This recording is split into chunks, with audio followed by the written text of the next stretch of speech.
Hello friends, नव Bharat classes में आप सबों का फिर से स्वागत है। एक बार हम लोग एस्टेट का सीरीज चलाने के लिए सोचे थे। एक सेट हम लोग कर चुके हैं ऑलरेडी 50 क्वेश्चन के सेट। तो उसके बाद वाले जो नेक्स्ट क्वेश्चन रह गए थे उन क्वेश्चंस को हम लोग सॉल्व करने वाले हैं बहुत ही ज़बरदस्त तरीके से। तो चलिए हम लोग बिना समय गंवाए आगे बढ़ते हैं और क्वेश्चंस के सॉल्यूशन देखते हैं।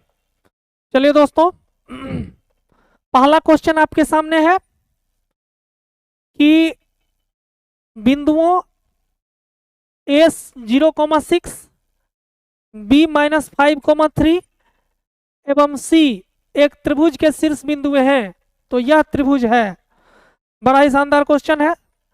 मान लेते हैं एक त्रिभुज है। एक क्या है? त्रिभुज है। कौन सा त्रिभुज? ए बी सी।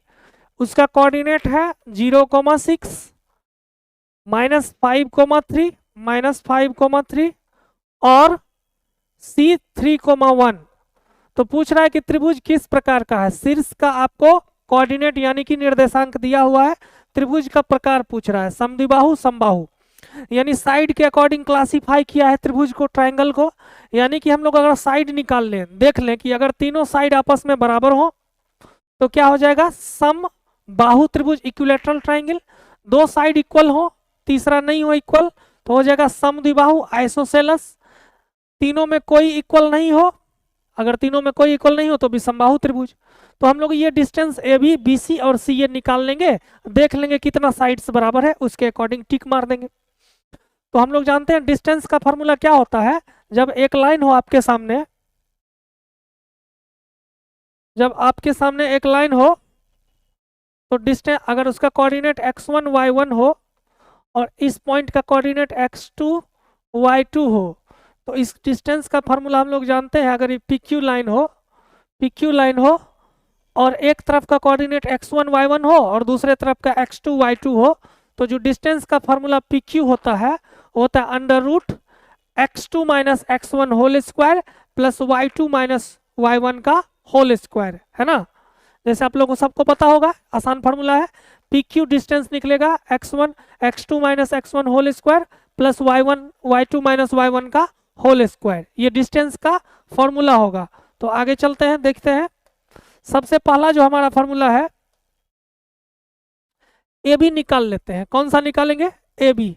तो ए बी निकालते हैं उसी फॉर्मूला पे, x2 minus x1 whole square plus y2 minus y1 whole square. A B में क्या हो जाएगा? x1 y1 इसको मानेंगे, x2 y2 इसको मानेंगे। तो x2 यानी कि -5 माइनस x1 यानी कि 0 का whole square, x2 minus x1 यानी कि -5 माइनस 0 का होल स्क्वायर। तो -5 माइनस 0 तो -5, -5 का होल स्क्वायर कितना हो जाएगा? 25 प्लस 3 यानी y2 माइनस y1 का होल स्क्वायर यानी कि 3 माइनस 6 का होल स्क्वायर। 3 माइनस 6 तो -3 और -3 का होल स्क्वायर क्या हो जाएगा? 9। तो ये हमारा दोस्तों क्या हो गया? 25 प्लस अंडर रूट 25 प्लस 9 तो रूट क्या हो गया? 34। आगे दोस्तों BC निकालते हैं। तो BC में ये कोऑर्डिनेट है ये दोनों, तो x2 माइनस x1 का होल स्क्वायर 3 माइनस 5 का होल स्क्वायर, तो 3 माइनस माइनस 5 तो 3 प्लस 5 8, 8 का whole square 64 plus y2 minus y1 का होल स्क्वायर तो 1 माइनस 3 का होल स्क्वायर तो 1 माइनस 3 माइनस 2 का होल स्क्वायर 4। तो ये क्या हो जाएगा? √68। अब CA निकालते हैं उसी फार्मूला पे सिमिलरली। तो CA निकालेंगे तो x2 माइनस x1 का होल स्क्वायर तो 0 माइनस 3 का होल स्क्वायर तो -3 का होल स्क्वायर 9 प्लस 6 माइनस 1 का होल स्क्वायर तो 6 माइनस 1 5 और 5 का होल स्क्वायर 25। तो हो जाएगा दोस्तों √34। हम लोग यहाँ क्लियरली देख रहे हैं इस ट्राइंगल के दो साइड्स इक्वल हैं, ए बी √34 और सी ए भी √34, लेकिन बी सी अलग है। देख लीजिए, यहाँ ए बी आया √34, उसके बाद आपका सी ए भी आया √34, लेकिन ये जो बी सी है √68 आ गया। तो दो साइड्स जब इक्वल है, बराबर है, तो निश्चित रूप से त्रिभुज जो हो जाएगा समद्विबाहु। तो आंसर क्या मारेंगे? समद्विबाहु आइसोसेलस। बहुत ही आसान क्वेश्चन था, आई होप क्लियर हो चुका। चलिए दोस्तों आगे नेक्स्ट क्वेश्चन जो हमारा है नेक्स्ट क्वेश्चन हमारा है, नेक्स्ट क्वेश्चन है यदि वृत्त के व्यास के सिरों का निर्देशांक इतना है, मान लीजिए दोस्तों ये वृत्त हो गया, सर्किल हो गया, इसके सिरों का निर्देशांक देखना है, इसका सिरा यानी कि ये इसका केंद्र हो गया और इसके सिरे का निर्देशांक लेते हैं, इसके सिरे का क्या लेते हैं, निर्देशांक लेते हैं। तो सिरों का निर्देशांक है आपको -4,2 -4,2 और 8,6, ये सिरों का निर्देशांक है। तो हमको उसके केंद्रक, वृत्त के केंद्रक का निर्देशांक यानी कि सेंटर, केंद्रक मतलब कुछ नहीं, केंद्र, केंद्र का निर्देशांक निकालना है। तो हम ये कह सकते हैं कि ये जो व्यास है, व्यास का मध्य बिंदु होगा केंद्रक, बिल्कुल होगा, क्योंकि ये जो व्यास है केंद्र से गुजर रहा है उसका आधा इधर और आधा इधर, ये भी त्रिज्या, ये भी त्रिज्या, क्योंकि व्यास की आधी होगी त्रिज्या। तो जितना दूरी ये r उतना ही दूरी यहाँ से ये, इसका मतलब ये बीच में पड़ा, इस लाइन के बीच में पड़ा, और सेंटर तो बीच में होता ही है। और एंड पॉइंट का, अंत बिंदु का कोऑर्डिनेट दे दिया है -4,2 8,6, तो क्या मध्य बिंदु का कोऑर्डिनेट नहीं निकाल सकते हैं, आसानी से निकाल सकते हैं। तो मध्य बिंदु का जो निर्देशांक होता है वो होता है x1 + x2/2, y1 + y2/2। तो हम लोग दोस्तों इसको मान लेते हैं x1, y1, x1 - 4 और y1 + 2, इसको मान लेते हैं x2, y2, यानी x2 8 और y2 भी 6। तो हम लोग इस मध्य बिंदु का निर्देशांक निकालेंगे, x1 + x2/2, तो -4 + 8/2, y1 + y2/2, तो 2 + 6/2, यही हमारा सेंटर का कोऑर्डिनेट हो गया।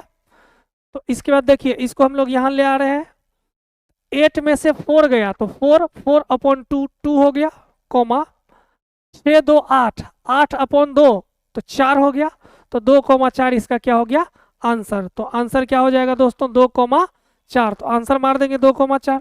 चलिए बहुत आसान क्वेश्चन था, मिड पॉइंट का, x1 + x2/2, y1 + y2/2। चलिए नेक्स्ट क्वेश्चन की तरफ मूव करते हैं।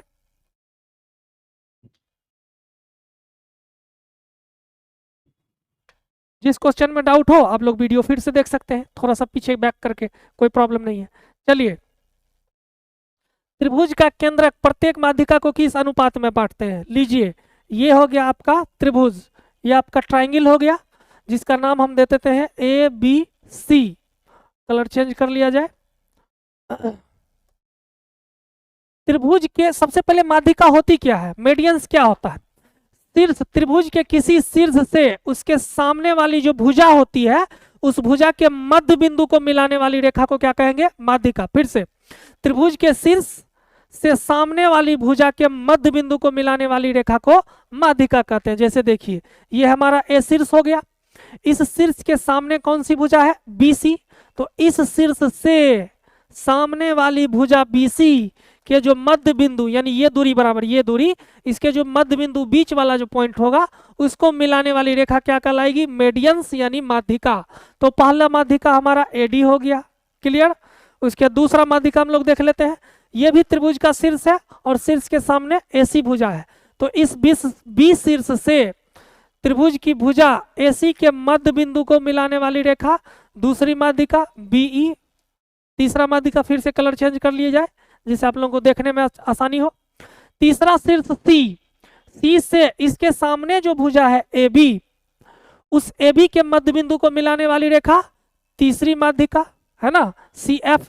हमने कुछ नहीं किया, तीनों शीर्ष से सामने वाली भुजा के मध्य बिंदु को मिलाने वाली रेखा माध्यिका। अगला कॉन्सेप्ट, त्रिभुज के माध्यिकाओं का जो कटान बिंदु होगा उसी को कहेंगे केंद्रक या गुरुत्व केंद्र, इंग्लिश में सेंट्रॉइड।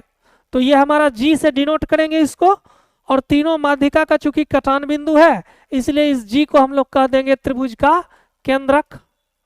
इसी को हम लोग गुरुत्व केंद्र भी कहते हैं और इसी को हम लोग क्या कहते हैं, इंग्लिश में सेंट्रॉइड कहते हैं। तो एक कॉन्सेप्ट थ्योरम होता है कि जो त्रिभुज का केंद्रक जो होता है यानी कि गुरुत्व केंद्र यानी सेंट्रॉइड, वो मेडियंस को, माध्यिका को 2:1 में बांटता है। जैसे AD माध्यिका है और G केंद्रक है, तो ये जो G केंद्रक है AD माध्यिका को 2:1 में बांटेगा, तो यहाँ पे AG AG ratio GD equals to 2 ratio क्या हो जाएगा 1।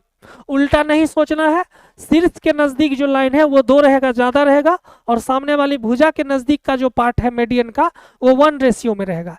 इसी प्रकार BE जो माध्यिका है उसको G किस अनुपात में बांटेगा, तो 2:1। तो BG अनुपात GE बराबर 2:1। उसके बाद इधर आते हैं CF, ये जो माध्यिका है दोस्तों CF, उसको G किस अनुपात में बांटेगा, तो CG 2 और GF 1। तो CG अनुपात GF इक्वल्स टू 2:1। तो आंसर तो मिल चुका, यानी कि त्रिभुज का केंद्रक प्रत्येक माध्यिका को, तीनों माध्यिका को किस अनुपात में बांट दिया, 2:1 में। तो answer goes to option number B. I hope आसानी से आप लोग समझे होंगे।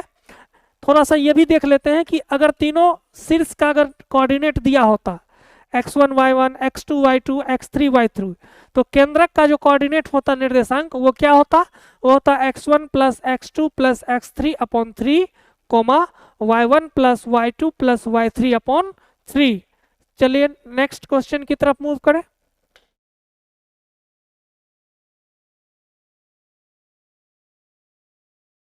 नेक्स्ट क्वेश्चन हमारा है, यदि P रेखाखंड AB को के अनुपात 1 में विभाजित करे तो इतना निर्देशांक। चलिए ये क्वेश्चन क्या कर रहा है दोस्तों, ये कह रहा है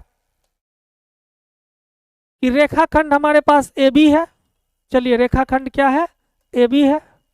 लास्ट में दिया हुआ है कि A का निर्देशांक है x1 y1 और यहाँ B है B, तो B का निर्देशांक क्या है x2 y2, B का निर्देशांक क्या है x2 y2। और जो हमारा P लाइन है, P बिंदु है, वो इस लाइन रेखाखंड AB को K अनुपात 1 में बांटता है। K अनुपात किस में बांटता है, 1 में। तो P का जो कोऑर्डिनेट होगा वो क्या होगा, इसके लिए हम लोग यहाँ एक फार्मूला देखते हैं। जैसे हमारे पास दोस्तों अगर कोई लाइन हो, इसको हम लोग कहें AB मान लेते हैं। अगर इसका कोऑर्डिनेट x1 y1 रहे और B का कोऑर्डिनेट x2 y2 रहे, अगर कोई लाइन पॉइंट का नाम है मान लेते हैं M, इस रेखाखंड यानी कि लाइन सेगमेंट या लाइन AB को M अनुपात N में डिवाइड करे, M अनुपात पॉइंट को L मान लेते हैं, डिवाइड करे, तो इसका जो कोऑर्डिनेट L का क्या हो जाएगा, mx2 plus nx1 upon m plus n comma my2 plus ny1 upon m plus n, mx2 plus nx1 upon m plus n comma mx2 my2 plus ny1 upon m plus n। तो next चलिए यहाँ पे हम लोग ये formula को लगाते हैं। यहाँ हमारा m क्या है दोस्तों, k है, और n क्या है, 1 है, यानी m अनुपात n, k अनुपात 1। तो चलिए p का जो कोऑर्डिनेट होगा वो होगा mx2, तो m क्या है k, x2 तो x2 प्लस nx1, n क्या है 1 है, 1 x1 तो 1 इंटू x1 तो x1 हो जाएगा, और m प्लस n तो m प्लस n मतलब k प्लस 1। आई होप बहुत ही आसान है, आप लोग समझ पा रहे होंगे। नेक्स्ट my2, तो m क्या है k है, y2 प्लस ny1, n क्या है दोस्तों 1 है, तो 1 इंटू y1 तो y1 सिर्फ हो जाएगा, अपॉन क्या हो जाएगा m प्लस n तो k प्लस 1। और यही हमारा क्या हो गया, आंसर हो गया। इसको खोजिए ऑप्शन में, तो पहला kx2 माइनस है तो चला गया, पहला ऑप्शन नहीं होगा। इसको देखिए kx2 kx1 नहीं, यहाँ तो k नहीं होगा, ky2 ky1 नहीं, सिर्फ y1 होगा और सिर्फ x1, ये भी ऑप्शन चला गया। kx2 दो बार x2 हो गया उल्टा पुल्टा, तो ये नहीं होगा। आंसर फाइनली हमारा ये होगा, और यहाँ पे आंसर होगा इनमें से कोई नहीं, कोई भी ऑप्शन आंसर के जैसा नहीं है, यानी आंसर नहीं है कोई भी ऑप्शन, तो हो जाएगा इनमें से कोई नहीं। आगे बढ़ते हैं नेक्स्ट। चलिए एक सरल रेखा होती है, एक सरल रेखा होती है। सरल रेखा मतलब कुछ ही नहीं हुआ, सरल रेखा मतलब हुआ स्ट्रेट लाइन। क्या हुआ, स्ट्रेट लाइन, इस स्ट्रेट लाइन में हम लोग कितना बीमा है, कितना डायमेंशन है, तो देखते हैं। देखिए जनरली होता है एक मोटाई या ऊंचाई, उसको कहेंगे मोटाई या ऊंचाई। यहाँ मोटाई कुछ दिख रहा है, स्ट्रेट लाइन पतला है, मोटाई नेग्लिजिबल है ही नहीं, बहुत कम है, तो नगण्य है, तो मोटाई नहीं है। चौड़ाई, अगर चौड़ाई भी इसमें मान के चले तो चौड़ाई कहाँ है नहीं, चौड़ाई भी नहीं है। सिर्फ और सिर्फ लंबाई है जिसको माप सकते हैं, जो बड़ा है, सिर्फ दोनों डायरेक्शन में फैला हुआ है, तो लंबाई इसमें है दोस्तों, हाँ बिल्कुल लंबाई है। तो कितना बीमा हुआ, सिर्फ एक बीमा हुआ ना, लंबाई। दूसरा बीमा चौड़ाई और मोटाई तो नेग्लिजिबल है, इस लाइन का मोटाई भी बहुत कम है, नेग्लिजिबल, माप नहीं सकते, और चौड़ाई तो है ही नहीं, तो ये हमारा एक बीमा हुआ सिर्फ लंबाई। तो आंसर क्या हो जाएगा, सरल रेखा कैसी होती है, एक बीमीय। द्विबीमीय क्या होगा, तो टू डायमेंशनल मेंसुरेशन में जो फिगर पढ़ते हैं, स्क्वायर यानी कि वर्ग, रेक्टेंगल यानी कि आयत, ये सब हमारा द्विबीमीय हो जाएगा। त्रिबीमीय जो 3D फिगर पढ़ते हैं, शंकु, गोला, आपको सिलेंडर यानी कि बेलन, घन, घनाभ, ये सब हमारा त्रिबीमीय हो जाएगा। कैसे, तो घनाभ में 3 बीमा होता है, लंबाई भी, चौड़ाई भी, और ऊपर उठने वाला ऊंचाई भी, तो त्रिबीमीय में चला जाएगा। तो सरल रेखा सिर्फ एक बीमीय होगा। बहुत ही आसान क्वेश्चन था, आगे बढ़ते हैं हम लोग। चलिए एक क्वेश्चन कुछ डिफरेंट आ गया, इसको देखते हैं। यूक्लिड, सबसे पहले इनको देखते हैं, यूक्लिड। यूक्लिड ये कहाँ के गणितज्ञ थे, यूनान के, ये यूनानी मैथमेटिशियन थे, यूनानी गणितज्ञ, यूनानी गणितज्ञ थे। इनको क्या कहा जाता है, फादर ऑफ ज्योमेट्री। क्या कहा जाता है, फादर ऑफ ज्योमेट्री, यानी ज्यामिति के पिता। हो सकता है पूछ दे आगे, ज्यामिति के पिता, स्पेलिंग थोड़ा सा, चलिए स्पेलिंग पे ज्यादा मतलब नहीं है, ज्यामिति के पिता। अच्छा, इनका जो ग्रंथ था ज्यामिति से रिलेटेड, उसका नाम था द एलिमेंट्स। ठीक है, इतना चीज तो याद रखेंगे हम लोग। यानी कि यूक्लिड कहाँ के थे, यूनान के गणितज्ञ थे, और ज्यामिति का पिता इनको कहते हैं। और इनका जो सबसे फेमस ग्रंथ था ज्यामिति और मैथमेटिक्स से रिलेटेड, द एलिमेंट्स। अगर पूछे कि इसमें अध्याय कितना था, अध्याय कितना था, तो मारेंगे 13, यानी 13 अलग अलग पुस्तिका में ये किताब विभाजित थी अध्याय के नाम से। 13 में अलग अलग थ्योरम, अलग अलग कॉन्सेप्ट था, है ना। ज्यामिति से रिलेटेड उतना हम लोग को नहीं जाना है डिटेल में। तो अध्याय अगर पूछे तो 13, लेकिन अगर साध्य थ्योरम पूछे, साध्य पूछ दे, तो 465। कितना था, 465। फिर से जल्दी से सुनिए, यूक्लिड कौन थे, यूनानी गणितज्ञ थे, फादर ऑफ ज्योमेट्री या ज्यामिति के पिता कहते हैं। उनकी जो सबसे प्रसिद्ध पुस्तक है द एलिमेंट्स, ऐसा भी पूछ सकता है ज्यामिति से रिलेटेड द एलिमेंट्स पुस्तक को किसने लिखा है, तो यूक्लिड ने। उसमें अगर अध्याय पूछ दे तो 13 पुस्तिका में डिवाइड है, तो 13 मारेंगे। लेकिन अगर पूछ दे साध्य कितने हैं, तो 465 मारेंगे। चलिए इस पे टाइम वेस्ट नहीं करते हैं, 465। डिटेल में चाहते हैं तो आप लोग इसका हिस्टोरिकल देख सकते हैं नेट वगैरह से। अगला है क्वेश्चन नंबर 7।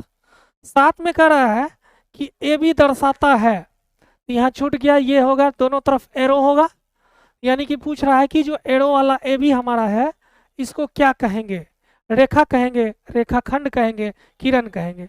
तो देखिए कॉन्सेप्ट देखते हैं। सबसे पहले देखते हैं हम लोग रेखा। रेखा कौन होगा, जिसके दोनों तरफ एरो लगा रहे, तो दोनों तरफ एरो लगा रहे तो क्या कह देंगे, रेखा। अच्छा, एरो का लाइन, रेखा मतलब लाइन, दोनों तरफ एरो का मतलब क्या हुआ कि इन्फिनाइट डिस्टेंस तक इसको बढ़ाया जा रहा है, इन्फिनाइट डिस्टेंस तक बढ़ते जा रहा है, बढ़ते जा रहा है, बढ़ते जा रहा है एरो। अंत बिंदु नहीं है, कोई भी अंत बिंदु नहीं है, तो दोनों तरफ एरो लग गया, बढ़ते जा रहा है दोनों तरफ इन्फिनाइट डिस्टेंस तक, तो ये हो गया रेखा। दूसरा रेखाखंड, रेखाखंड नाम से ही लग रहा है। इसी रेखा का एक पार्ट काट के निकाल लेते हैं, यहाँ से इतना छोटा सा निकाल लेते हैं, निकाल के यहाँ ले आते हैं, निकाल के ले आए यहाँ पे, जब निकाल के ले आए इसको कह देंगे रेखाखंड। यानी कट गया इधर से, तो इसका 2 अंत बिंदु हो गया, एरो कहीं भी लगा हुआ रेखाखंड में नहीं रहेगा। तो रेखाखंड में क्या हो गया, 2 अंत बिंदु हो गया, है ना, यहीं रुक जाएगा। लेकिन रेखा क्या हो गया कि इन्फिनाइट डिस्टेंस तक भागते रह जाएगा, भागते रह जाएगा, इसीलिए एरो लगा दिए। क्लियर है, आगे बढ़ते हैं। तीसरा होता है किरण, रेज। किरण को क्या कहेंगे, रेज। रेखा लाइन, रेखाखंड लाइन सेगमेंट, और किरण रेज। किरण में क्या होता है कि एक अंत बिंदु रहेगा, एक तरफ एंड पॉइंट यानी अंत बिंदु रहेगा, दूसरे तरफ एरो रहेगा यानी कि इनफाइनाइट डिस्टेंस पे भागता रहेगा दूरी तक दूसरे तरफ, तो इसको कह देंगे किरण। एक बार लास्ट बार सुनिए, दोनों तरफ एरो हो मतलब रेखा, दोनों में से किसी तरफ एरो नहीं हो यानी दोनों अंत बिंदु हो, अंत बिंदु हो दो तो रेखाखंड, एक तरफ अंत बिंदु हो दूसरे तरफ एरो हो यानी भागता रहे इनफाइनाइट, उसको क्या कर देंगे किरण। तो यहाँ पूछ रहा है ए बी पर एरो, तो ए बी पर एरो दोनों तरफ है तो क्या हो जाएगा रेखा ए बी, क्या हो जाएगा दोस्तों रेखा ए बी। आगे चलते हैं,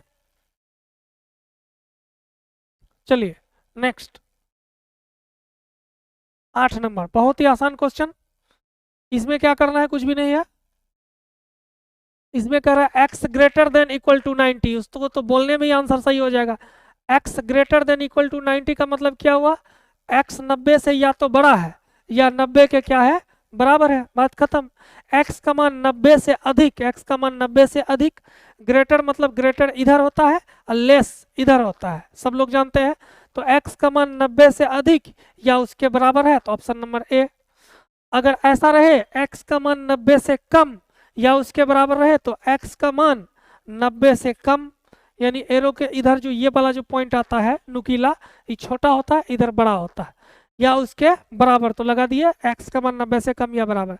x बराबर 90 तो है ही नहीं, तो आंसर नंबर इसका क्या हो जाएगा दोस्तों ए हो जाएगा। तो इसका जो हम लोग का आंसर होगा फाइनली ए हो जाएगा। आगे पूरक कोण, तो बहुत आसान है ये क्वेश्चन। पूरक कोण, देखिए पूरक कोण होता है, एक होता है पूरक कोण जिसको इंग्लिश में बोलेंगे कॉम्प्लीमेंट्री एंगल, COM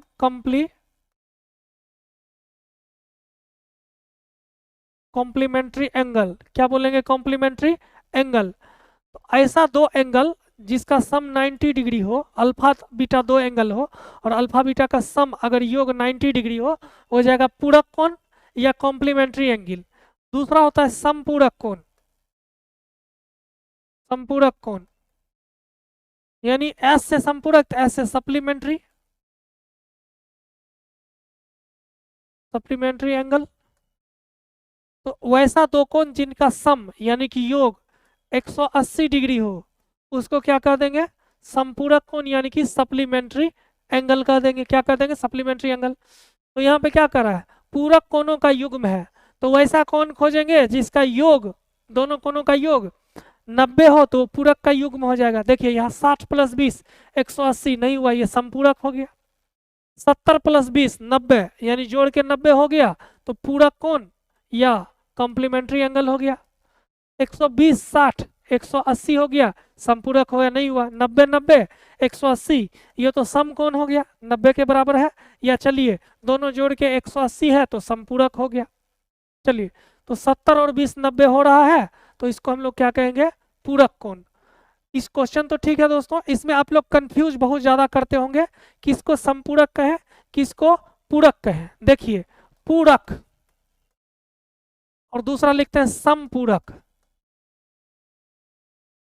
दोनों में कौन बड़ा है कौन छोटा है, तो ये छोटा है पूरक, 1 2 3 लेटर है, संपूरक में 1 2 3 4 5 लेटर है, संपूरक बड़ा है। देखने से भी लग रहा है पूरक छोटा संपूरक बड़ा, तो पूरक छोटा है तो इसमें जो एंगल का योग होगा छोटा वाला होगा यानी 90 वाला। संपूरक इतना थोड़ा सा बड़ा हो गया इससे, तो इसमें जो होगा एंगल का योग वो बड़ा वाला यानी 180 हो जाएगा। 90 छोटा है 180 बड़ा है, तो पूरक का स्पेलिंग छोटा है तो इसमें छोटा वाला दे देंगे, संपूरक का थोड़ा स्पेलिंग बड़ा है तो इसमें 180 डाल देंगे याद रखने के लिए। हिंदी में ही बता रहे हैं, इंग्लिश वाला कोई आप लोग को जरूरत नहीं पड़ता होगा, इंग्लिश में भी याद रख सकते हैं। कॉम्प्लीमेंट्री सी होता है, सप्लीमेंट्री एस होता है। सी छोटा होता है क्योंकि अल्फाबेट में 3 नंबर पे आता है, एस बड़ा होता है क्योंकि अल्फाबेट में 19 नंबर पर आता है। तो जो छोटा वाला है उसमें सम योग जो होगा छोटा वाला यानी 90 होगा। एस बड़ा वाला है सी से बड़ा है तो बड़ा में क्या हो जाएगा 180 के यानी 90 से बड़ा है, तो छोटा में छोटा वाला सम हो जाएगा, बड़ा में बड़ा वाला। चलिए आगे बढ़ते हैं, तो आंसर हो जाएगा 70 और 90। आगे बढ़ते हैं, आकृति में क्या कहता है मान पूछ रहा है, चलिए देखते हैं। चलिए हम लोग जानते हैं कि दो लाइन एक दूसरे को प्रतिच्छेद करे, कट करे, ये आमने सामने का कोण बराबर होगा, ये कोण बराबर इसके होगा और ये कोण बराबर क्या हो जाएगा, इसके। इसको कहते हैं सम्मुख कोण, आमने सामने का कोण। ऐसे क्रॉस कर रहा लाइन तो ऊपर वाला एंगल नीचे वाले के बराबर, लेफ्ट वाला राइट वाले के बराबर। ये एक थ्योरम है स्ट्रेट लाइन का, एंगल एन स्ट्रेट लाइन का। तो ये कोण इसके बराबर, ये कोण इसके बराबर। तो चलिए यही फॉर्मूला अप्लाई करते हैं यहाँ पे।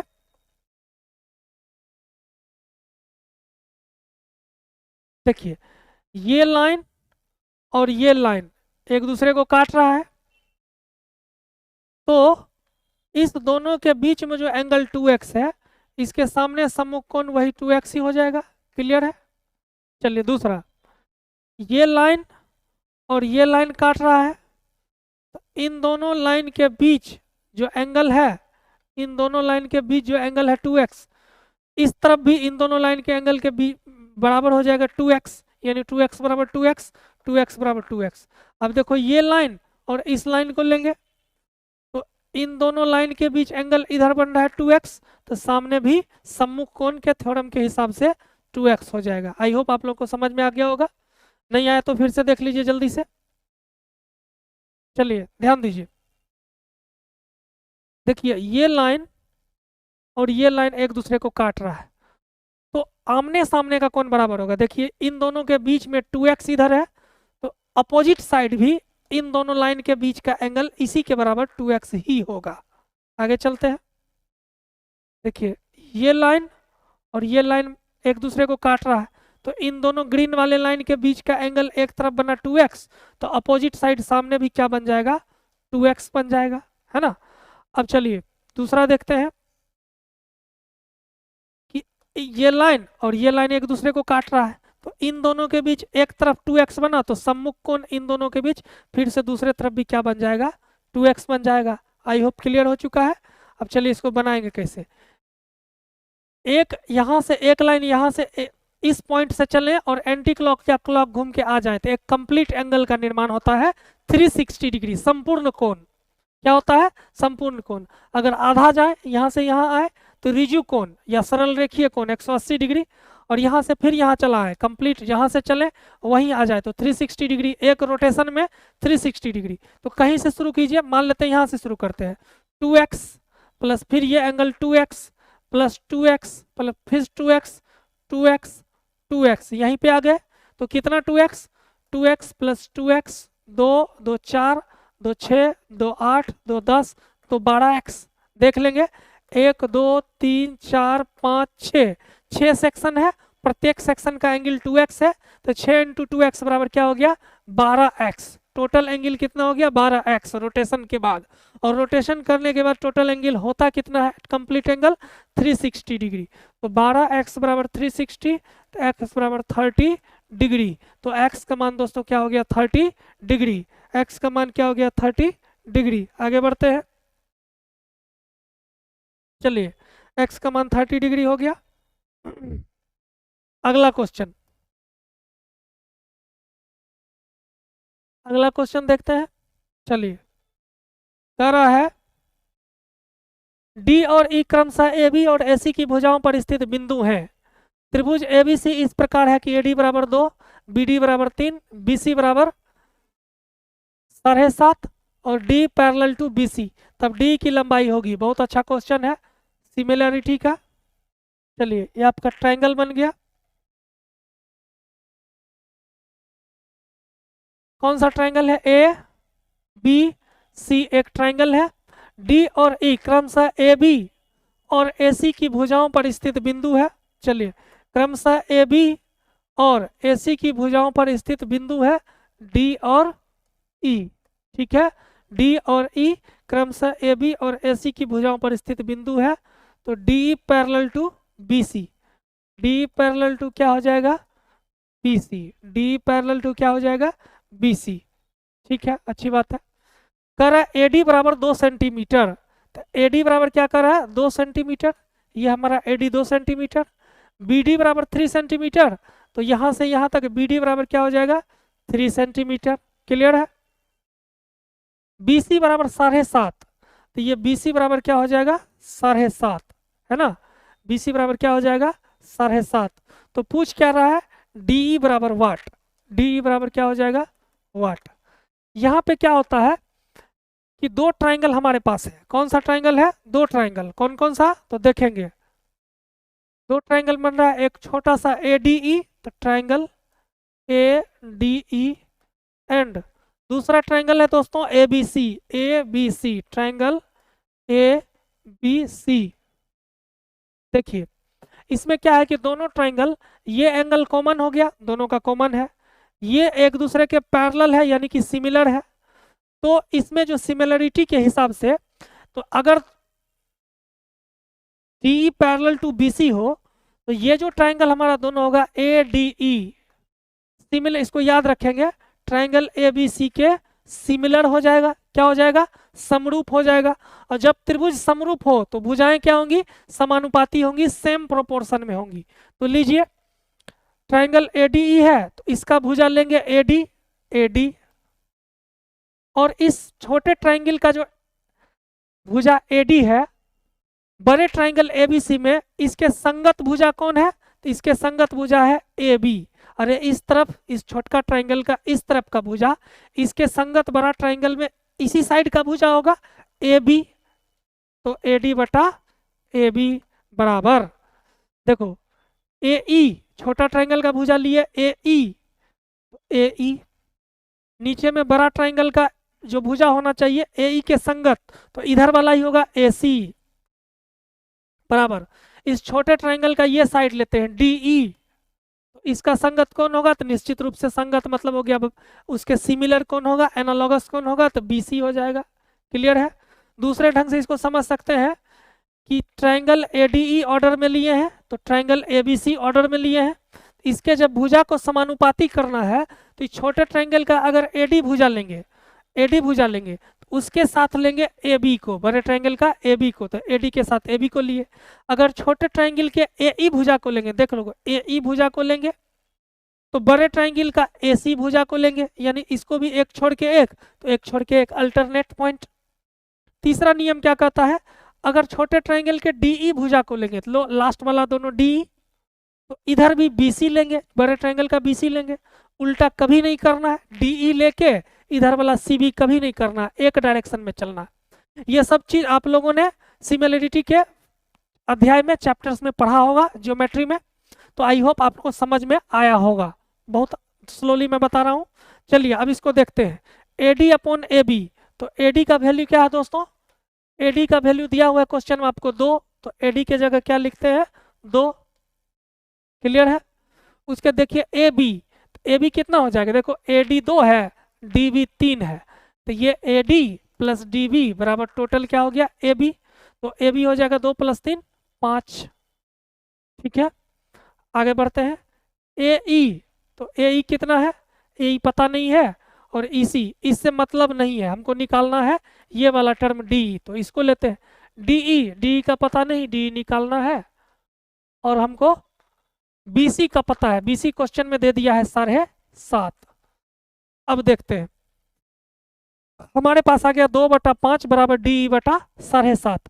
यहाँ के बाद ऊपर इधर आते हैं दोस्तों, आप लोग को दिख रहा होगा, इसके बाद आप लोग इधर देखेंगे 2/5 बराबर DE बटा 7.5, क्रॉस मल्टीप्लिकेशन करेंगे तो 2 गुना 7.5, आसानी से लिखिए 2 गुना 7.5 बराबर 5 गुना DE, 5 गुना DE काट दीजिए, 5 से कितना बार में, 5 से 15 × 5 = 75, तो 1.5 बार में, है ना, 15 × 5 = 75, 1.5 बार में, तो 1.5 दूनी 3 बराबर क्या हो गया D, यानी आपका जो आंसर निकला D बराबर क्या हो गया 3 सेंटीमीटर आंसर। D का आंसर क्या हो जाएगा 3। बहुत ही अच्छे तरीके से डिटेल में हमने बताया, आई होप क्लियर हो चुका होगा। इसको थोड़ा सा शॉर्ट में भी देख सकते हैं, है ना, शॉर्ट में भी देख सकते हैं, लेकिन थोड़ा प्रैक्टिस रहने के बाद एग्जाम में आप लोग ऐसे ही करेंगे। चलिए उसके देखिए, इसको अगर शॉर्ट में करते तो कैसे करते देख लो। याद रखना है कि अगर ABC एक ट्रायंगल हो, ABC क्या हो, एक ट्रायंगल हो, तो उसके AB और AC के भुजाओं पर स्थित 2 बिंदु हो D और E, इस प्रकार हो कि DE पैरेलल टू BC हो, तो उस केस में हम लोग को ऑलरेडी अंडरस्टूड है, ये समझ में रखना पड़ेगा कि ये जो छोटा वाला ट्रायंगल ADC है वो सिमिलर हो जाएगा, समरूप हो जाएगा इस बड़े वाले ट्राइंगल के। और जब सिमिलर हो जाएगा तो ये 2 दिया था, ये 3 दिया था, तो दोनों मिला के क्या हो गया, 5 हो गया। और इसमें क्या दिया था, इसको निकालना था, और ये बड़ा वाला क्या दिया था, 1.5 दिया था। बड़ा वाला क्या दिया था, 1.5 दिया था। चलिए, तो इसमें क्या है, हमको निकालना था क्या, हमको निकालना था डीई। तो सिमिलरिटी जब हम लगाए थे तो एडी बटा डीबी बराबर एडी बटा ए बी बराबर ए बटा इसी करके, ठीक है। एडी बटा ए बी बराबर डीई बटा क्या निकाले थे, बी सी। एडी था हमारा, अभी तुरंत देखें 2, और ए बी क्या था, दोनों जोड़ के 5। और डी क्या था दोस्तों, तो डी का पता नहीं था, डी निकालना था। और बी सी क्या था, 1.5 था। बी सी क्या था, 1.5 था, ठीक है। तो 1.5 दूनी 3, 1 minute 1 minute, A D 2/5, oh sorry 1.5 कहाँ था, 7.5 था। क्वेश्चन में 7.5 दे रखा है, 7.5 देख रहा है, कोई नहीं। चलिए अब तो बन गया, आसान है, देख लेते हैं यहाँ। ये 7.5 था। अब देखो सिमिलरिटी के कंसेप्ट पर देखो, इस बड़े ट्राइंगल का जो ए बी साइड है उसका रेशियो इस नीचे वाले के कितना गुना है, तो 5 का कितना गुना 7.5 है, 5 को 1.5 गुना 7.5 है। तो वही रेशियो इस छोटे वाले ट्राइंगल के संगत भुजाओं में होगा, यानी कि 2 का इससे रेशियो बराबर होगा। तो बड़ा का 5 गुना है, 1.5 गुना है, तो 2 का भी 1.5 गुना ये हो जाएगा। 2 का 1.5 गुना जो ही करेंगे तो 3 आंसर हमारा निकल जाएगा। 3 आंसर क्या होगा, निकल जाएगा। चलिए आगे बढ़ते हैं।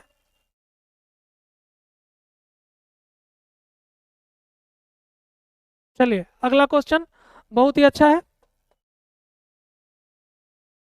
कह रहा एक समकोण त्रिभुज का कर्ण लीजिए, एक समकोण त्रिभुज हो गया, उसका कर्ण यानी कि हाइपोटेनस कितना है, 25 सेंटीमीटर है, 25 सेंटीमीटर है। शेष 2 भुजाओं में से एक दूसरे से 5 सेंटीमीटर लंबा है, एक जो है दूसरे से यानी इससे 5 सेंटीमीटर लंबा है, यानी दोनों में अंतर कितना है, 5 सेंटीमीटर है, ठीक है। तो अन्य 2 भुजाओं की लंबाई देख लो, ऑप्शन से ही मार देते हैं, पाइथागोरस क्यों लगाएंगे हम, ऑप्शन से ही मार देते हैं। देखो शेष 2 भुजा का लंबाई पूछ रहा है 15 और 10, तो दोनों में अंतर कितना है, 5 सेंटीमीटर, क्योंकि एक दूसरे से 5 ज्यादा है। तो देख लो इसका इसका अंतर 5, इसका इसका 15 5 20, देख लो इसका इसका अंतर 12 और 23, तो 5 अंतर नहीं है, 11 अंतर है, तो गया 10 और 5 अंतर है। चलिए तो इन तीनों में एक तो चला गया, इन तीनों में आप देखना है। तो पाइथागोरस लगाएंगे, तो पाइथागोरस में क्या होता है, 2 छोटी भुजाएं जो होती हैं उसके स्क्वायर का सम हाइपोटेनस के स्क्वायर के बराबर होता है। हाइपोटेनस का स्क्वायर क्या है, हाइपोटेनस का स्क्वायर हो जाएगा 625। तो अन्य दोनों जो छोटी भुजाएं हम ऑप्शन से लेंगे उसके स्क्वायर का जो सम होना चाहिए वो 625 यानी हाइपोटेनस स्क्वायर के बराबर होना चाहिए। तो करके देखते हैं, 15 का स्क्वायर 225, 10 का स्क्वायर 100, तो 325 हो रहा है जोड़ के, 625 नहीं होती, ये ऑप्शन गया। नेक्स्ट 15 और 20, तो 15 का स्क्वायर 225, 20 का स्क्वायर 400, लीजिए 400 प्लस 225 625 हो गया, यानी 2 छोटी भुजाओं के स्क्वायर का सम हाइपोटेनस के स्क्वायर के बराबर हो गया, 625 हो गया। तो हमारा यह आंसर हो गया सेटिस्फाई, पाइथागोरस का रूल लग रहा है, इसलिए ऑप्शन क्या हो जाएगा, बी। ऑप्शन नंबर क्या होगा दोस्तों, बी। चलिए तो ऑप्शन हमारा क्या हो गया, बी। लेकिन अगर बनाना चाहते हैं तो बना लीजिए। ये अगर 25 है तो एक भुजा जो है, दूसरी जो शेष जो भुजा है उससे 5 बड़ी है, अगर पाइथागोरस लगाइए तो लंब स्क्वायर जोड़ आधार स्क्वायर बराबर कर्ण स्क्वायर, ये लगाइए। तो लंब स्क्वायर यानी एक्स स्क्वायर, आधार स्क्वायर एक्स प्लस 5 का होल स्क्वायर बराबर कर्ण स्क्वायर, तो 25 का स्क्वायर 625। आगे बढ़ते हैं, देखते हैं। चलिए तो इसको ध्यान रखेंगे, x square plus x square, तो 2x स्क्वायर यहाँ से हो जाएगा, प्लस 25 तो प्लस 25 लिखेंगे, प्लस 2ab तो प्लस 10x हो जाएगा, और 25 माइनस 625 लिखेंगे बराबर क्या हो जाएगा, 0। इसको लिखेंगे 2x square plus 10x minus 620 बराबर 0, घट के 2 कॉमन लेंगे तो एक्स स्क्वायर प्लस 5x -300, चलिए ठीक है, 625 620 ठीक है, 2 से भाग दिए तो 5x, और इसमें क्या किया 310 हो गया, 31 दूनी 62। अब इसका जब फैक्टराइजेशन करेंगे तो फैक्टराइजेशन में आएगा 20x - 15x, 620 में से 25 में से, अच्छा 25 में से 625 गया तो 600 होगा, 620 नहीं होगा, तो 600 होगा तो 600 का आधा क्या हो जाएगा 300। इसका जब फैक्टराइजेशन करेंगे तो इस 5x को लिख सकते हैं 20x - 15x - 300 बराबर 0, एक्स स्क्वायर प्लस में। अब यहाँ से x कॉमन लीजिए, यहाँ से 15 कॉमन लीजिए, तो आंसर हमारा यही 15 और 20 आ जाएगा। एक 15 आएगा, दूसरा क्या कर देंगे प्लस में करके 20 निकाल लेंगे। बहुत ही आसान क्वेश्चन था। आगे बढ़ते हैं, चलिए नेक्स्ट क्वेश्चन की तरफ। चलिए चलिए बहुत ही आसान क्वेश्चन, इसको हम लोग देखते हैं। कहता है वृत्त के बाहर, लीजिए एक वृत्त है, वृत्त के बाहर एक बिंदु से कोई बिंदु ले लेते हैं, उस पर कितनी संख्या में स्पर्श रेखाएं खींची जा सकती हैं। ये तो एक थ्योरम ही है। अगर बिंदु P है तो कितनी संख्या में टेंजेंट खींच सकते हैं, मात्र 2, सॉरी ये प्रतिच्छेद हो गया, इसको टेंजेंट मानेंगे और ये भी टेंजेंट। तो वृत्त के बाहर स्थित किसी एक बिंदु से कितनी संख्या में वृत्त पे टेंजेंट खींचा जा सकता है स्पर्श रेखा, तो सिर्फ 2, ये और ये, सिर्फ 2 स्पर्श रेखा। क्या इसके अलावा कोई स्पर्श रेखा खींचा जा सकता है, खींच के दिखाइए। अगर इससे खींचते हैं तो प्रतिच्छेद कर देगा, ये 1 नंबर रूल हुआ। दूसरा, अगर एक वृत्त है, इसके अंदर कोई बिंदु रहे तो इसके अंदर स्थित बिंदु से एक भी स्पर्श रेखा नहीं खींचा जा सकता है। याद रखेंगे, अंदर से जितना भी खींचेंगे सब प्रतिच्छेद रेखा खींचा जाएगा, यानी वृत्त को छेद कर देगा, वृत्त को क्या कर देगा इंटरसेक्ट कर देगा।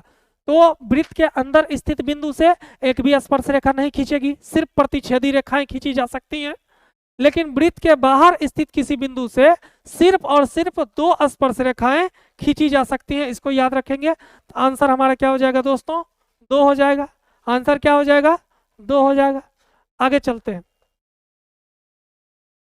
आगे क्या है हमारे पास, आगे है एक गाय को 20 सेंटीमीटर गुना 16 सेंटीमीटर के आयामों के आयताकार क्षेत्र के कोनों पर, चलिए आयताकार क्षेत्र आपके पास है जिसका कि लंबाई आपको हो जाएगा 20 सेंटीमीटर, 20 सेंटीमीटर, चौड़ाई हो जाएगा 16 सेंटीमीटर के आयामों के आयताकार क्षेत्र के कोनों पर, लीजिए एक कोना हो गया, 14 मीटर लंबाई की रस्सी से बांधा गया हो, है ना, 14 मीटर लंबाई, लीजिए 14 मीटर लंबा रस्सी है, इस रस्सी से यहाँ पे गाय को बांध दिया गया। ये रस्सी है, इसका खूंटी गाड़ दिया गया है आयताकार खेत के कोना पे, और इस खूंटी में रस्सी को गाड़ के यहाँ पे गाय को बांध दिया गया गला में। अब गाय चरेगी तो गाय मैक्सिमम कितना चढ़ सकती है, गाय जिस खेत में चढ़ सकती है उसका क्षेत्रफल निकालें। तो गाय चरेगी तो यहाँ से मैक्सिमम यहाँ चरेगी, यहाँ जाएगी, इसका क्षेत्रफल निकालना है, ये वाला क्षेत्रफल निकालना है। ये तो सेक्टर हो गया, और कौन सा सेक्टर हो गया, त्रिज्या खंड हो गया, त्रिज्या खंड। तो इसको देखेंगे इसका क्षेत्रफल कैसे निकलेगा। देखो ये जो पूरा सर्किल है, इस पूरे सर्किल का जो एंगल एक बार हम घूम गए तो कितना हो गया 360, क्लियर हो गया 360। लेकिन इसको हाफ कर दिए, यहाँ से यहाँ चले तो कितना एंगल आया, सरल रेखा पे कोण कितना बना 180 डिग्री। अरे यहाँ से चले और फिर घूम के पूरा सर्किल कंप्लीट करके आ गए 360, लेकिन इसका आधा करेंगे तो यहाँ से चले और आधा पे आए, आधा दूरी, तो एक स्ट्रेट लाइन तो 180 डिग्री, लेकिन अगर इसका 1/4 कर देते हैं, क्वार्टर कर देते हैं, तो यहाँ से चले, यहाँ से चले और यहीं आ गए, तो देख लो कितना एंगल बना 90 डिग्री बना, क्लियर। सेंटर पे कितना एंगल बनेगा 90 डिग्री। तो वही यहाँ पे हो रहा, देखो ये तो आपका एक सर्किल है, अगर इसको आगे बढ़ाए तो ये एक सर्किल के फॉर्म में आ जाएगा। इस सर्किल का क्वार्टर पार्ट है 1/4 पार्ट, ये त्रिज्या हो जाएगी, ये त्रिज्या और ये त्रिज्या सर्किल की हो जाएगी, और 1/4 सर्किल का 1/4 खंड है, तो 1/4 मतलब ये पूरा सर्किल 1 2 3 4, 1/4 का एंगल कितना बनता है तो 90। लीजिए इसके बीच एंगल कितना बन गया 90। तो त्रिज्या खंड का कोण यानी थीटा बराबर क्या दिया है दोस्तों 90 डिग्री दे दिया है। थीटा बराबर क्या दे दिया है 90 डिग्री दे दिया है। तो इस त्रिज्या खंड का क्षेत्रफल जो हो जाएगा, त्रिज्या खंड यानी खेत, यही खेत तो त्रिज्या खंड है, इसका जो क्षेत्रफल हो जाएगा वो हो जाएगा पाई r² थीटा बटा 360 डिग्री। तो निकालिए, पाई का मान 22/7। आर कितना, अरे ये जो रस्सी है जितना क्षेत्रफल में चढ़ सकता है वही रस्सी की लंबाई त्रिज्या हो गई। तो त्रिज्या की लंबाई कितना, 14, तो आर स्क्वायर तो 14 गुना 14। थीटा कितना, 90 डिग्री। थीटा कितना हो जाएगा दोस्तों, 90 डिग्री अब बटा 360 डिग्री। तो 90 चौके क्या हो जाएगा, 360 हो जाएगा, है ना। तो देखिए 7 दूनी क्या हो जाएगा, 14, 7 दूनी 14, और 2 से 2 बार में 4, और 2 से 7 बार में क्या हो गया, 14। तो आंसर बचा फाइनली 22 गुना 7।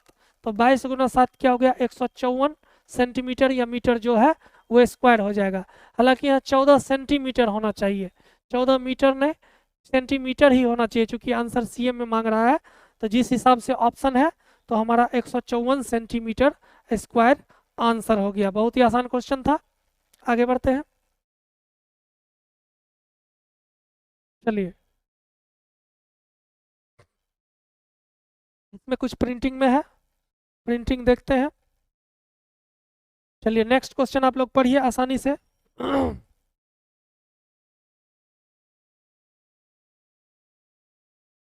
चलिए हम लोग देखते हैं नेक्स्ट क्वेश्चन। कह रहा है कि किसी दिए गए त्रिभुज एबीसी के समरूप त्रिभुज की रचना करने के लिए जिसकी भुजाएं एबीसी की संगत भुजाओं की 8/5 है, ये कुछ नहीं है, संगत भुजाओं की 8/5 है। एक किरण बीएक्स इस प्रकार खींचिए कि किरण बीएक्स इस प्रकार खींचिए। चलिए को देख लेते हैं क्वेश्चन। किरण बीएक्स इस प्रकार खींचिए कि एंगल सी बी एक्स एक न्यून कोण हो। एंगल सी बी एक्स एक न्यून कोण हो और एक्स बीसी के संदर्भ में, बीसी के संदर्भ में ए के विपरीत दिशा में हो।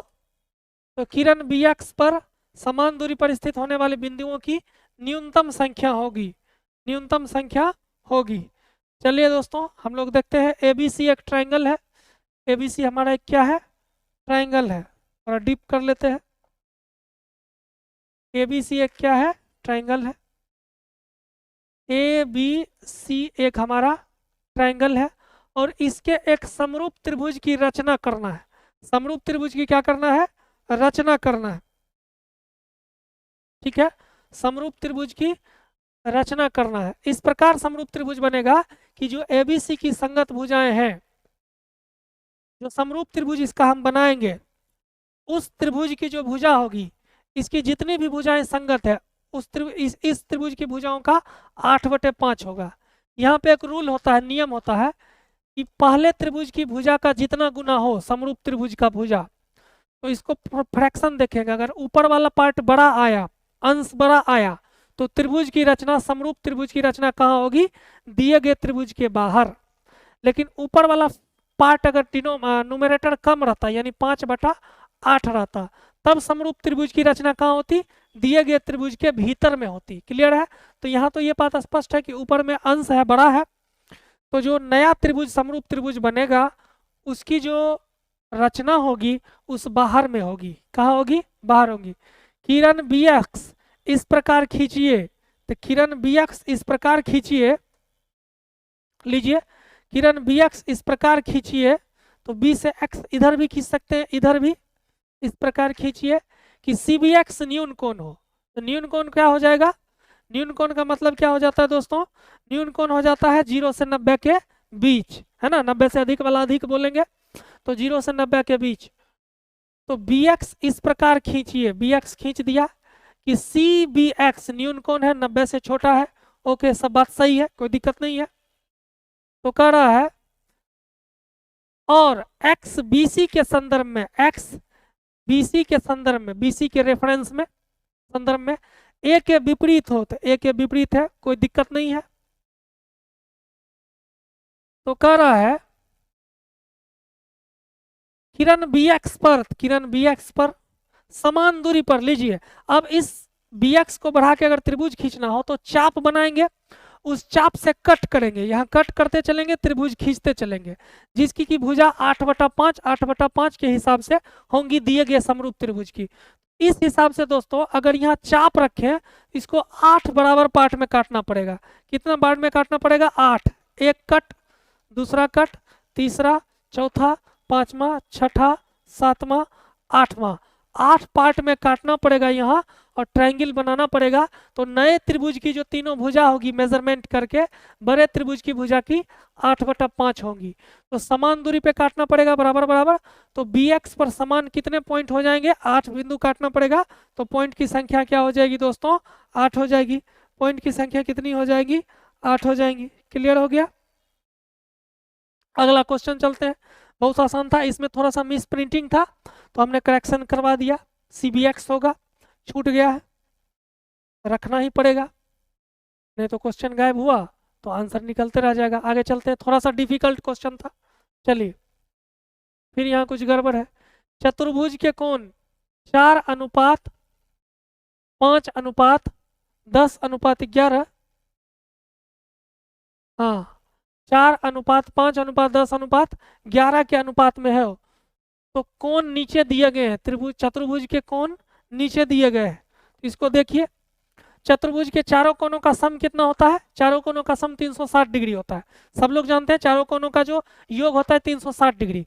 उससे निकालने से पहले उसमें नहीं जाना, रेशियो पे ही निकाल देना है।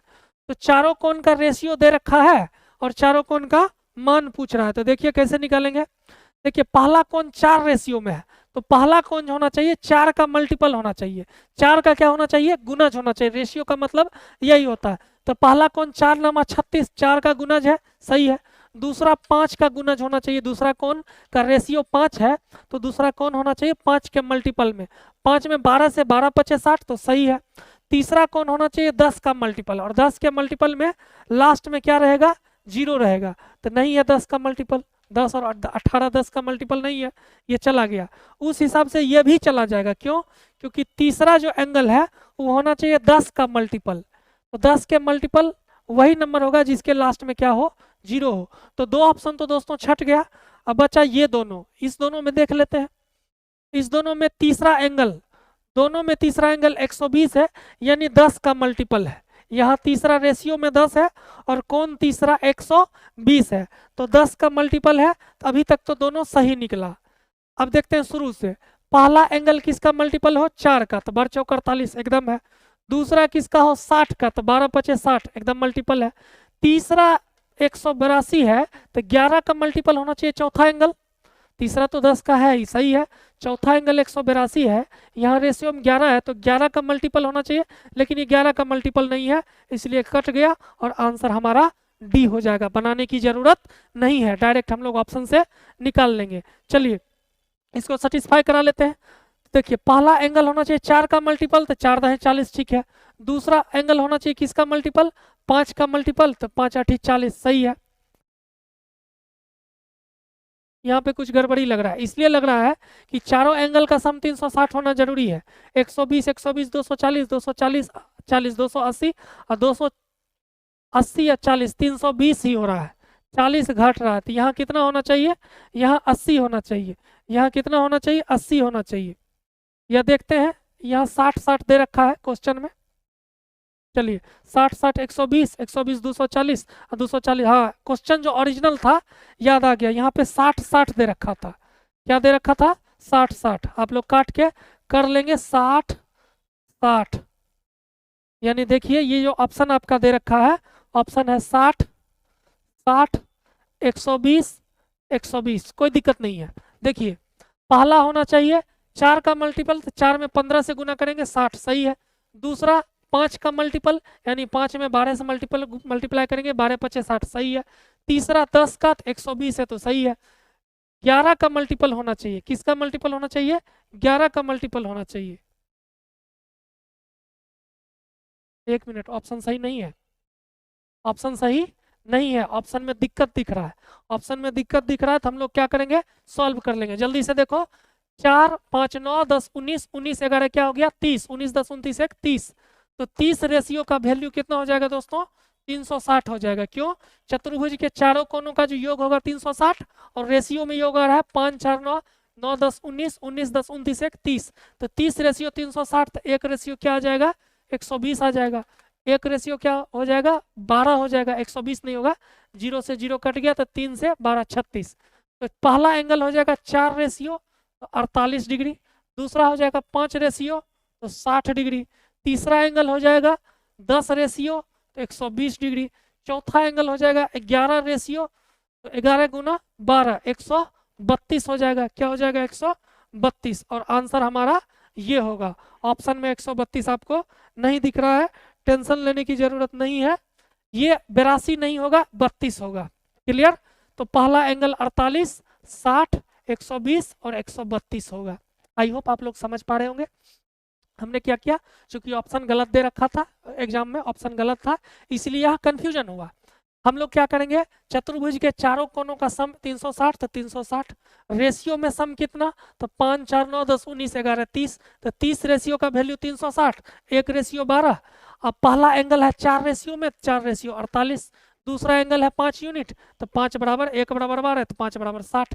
तीसरा है 10 तो 10 बराबर 120, चूंकि 1 बराबर 12 10 बराबर 120 और 11 बराबर 132। ठीक है, 11 बराबर क्या हो जाएगा? 132। आंसर आपका क्या हो जाएगा? बी। इसको आप लोग ठीक से देख लेंगे, 132 है लास्ट में। आगे चलते हैं अगला। चलिए नेक्स्ट क्वेश्चन। चलिए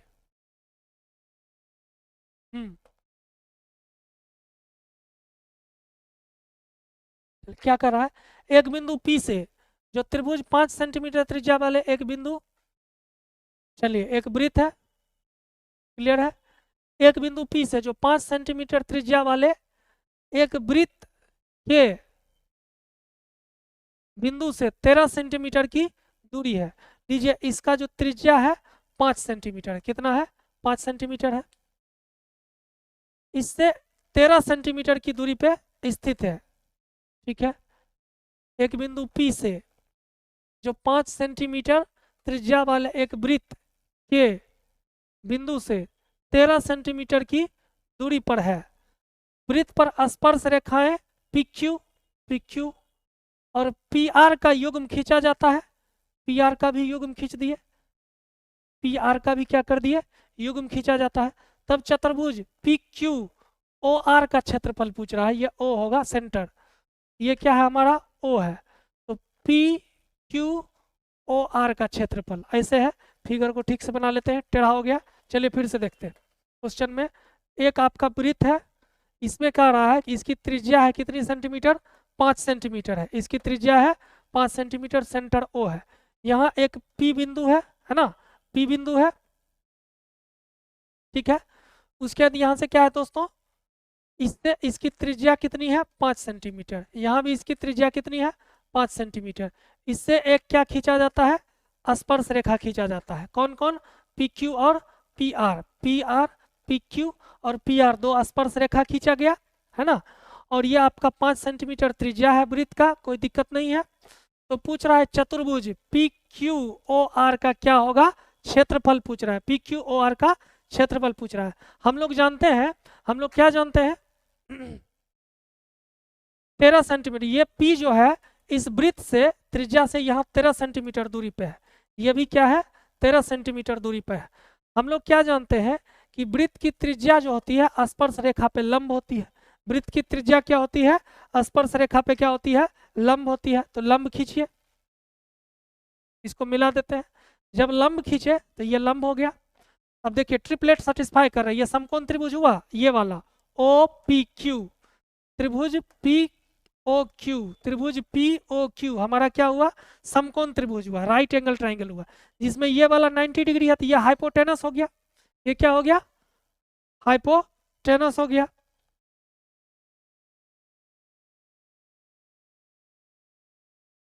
अच्छा, बिंदु O से 13 सेंटीमीटर की दूरी पे है। एग्जाम हर क्वेश्चन में प्रिंटिंग मिस्टेक है, इस वजह से दिक्कत आ रहा है।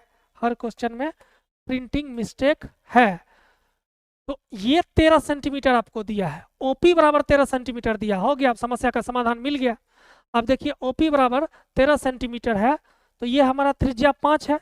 तो देखिए ट्रिपलेट से क्या हो जाएगा, ये हाइपोटेनस हो गया, ये 13 है, 5 है तो 12 हो जाएगा, है ना। लंब कितना हो जाएगा? 12। इस ट्रायंगल में भी ये हाइपोटेनस हो जाएगा, ये 90 डिग्री होगा क्योंकि त्रिज्या स्पर्श रेखा पे लंब होगी। तो लंब होगी तो ये 90 हुआ तो ये 13 है और ये त्रिज्या 5 है तो ये क्या हो जाएगा? 12 हो जाएगा। क्लियर? ये लंब 12 हो जाएगा। अब देखिए, अगर इस त्रिभुज का क्षेत्रफल निकाले, त्रिभुज पी ओ क्यू का क्षेत्रफल, तो पी ओ का क्यू का क्षेत्रफल क्या हो जाएगा, 1/2 गुना आधार, आधार देखिए 5 होगा, गुना ऊंचाई, ऊंचाई 12 होगा, ऊंचाई 13 नहीं मार देना। समकोण त्रिभुज है, ये 90 है, तो जो 90 डिग्री के सामने जो भुजा होगी सबसे बड़ी वाली, वो हाइट नहीं होता, हाइपोटेनस, वो तिर्यक होता है, लेटरल होता है, टेढ़ा होता है। तो जो आधार हो जाएगा 5 हो जाएगा, और जो देखने में टेढ़ा लग रहा है वो टेढ़ा नहीं है, वो सीधा है, ऊंचाई है। इतना हो गया, तो ये कितना हो गया, 2 छक्का 12, तो 6 पचे 30। अब ध्यान से देखना, इस त्रिभुज का क्षेत्रफल जब 30 सेंटीमीटर स्क्वायर निकला, इस त्रिभुज का भी क्षेत्रफल तो इसके बराबर होगा। क्यों कि सब चीज बराबर है, सर्वांग सम है, कॉन्ग्रुएंस है। क्यों, क्योंकि देखो ये भी 12 इसका लंब, और इसका आधार 5, और ये आपका हाइपोटेनस 13, तो इसका भी क्षेत्रफल निकालेंगे तो 1/2 गुना आधार 5 गुना ऊंचाई 12, तो 2 छक 12 30 30। क्योंकि ट्राइंगल एकदम बराबर है, सर्वांग सम है, तो इसका 30 क्षेत्रफल, तो इसका भी 30 क्षेत्रफल। अब पूरे चतुर्भुज का क्षेत्रफल क्या हो गया, पूरे चतुर्भुज पी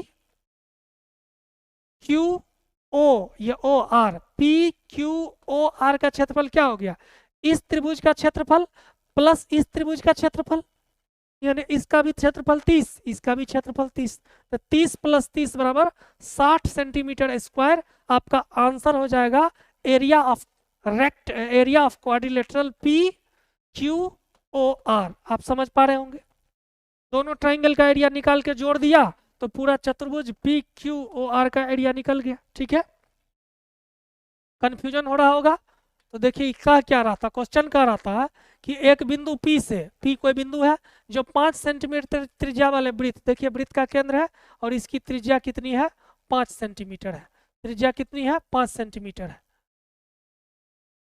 वृत्त के बिंदु, बिंदु नहीं होगा, केंद्र बिंदु है, वृत्त के केंद्र बिंदु, तो केंद्र बिंदु से वो जो पॉइंट P है 13 सेंटीमीटर दूर है।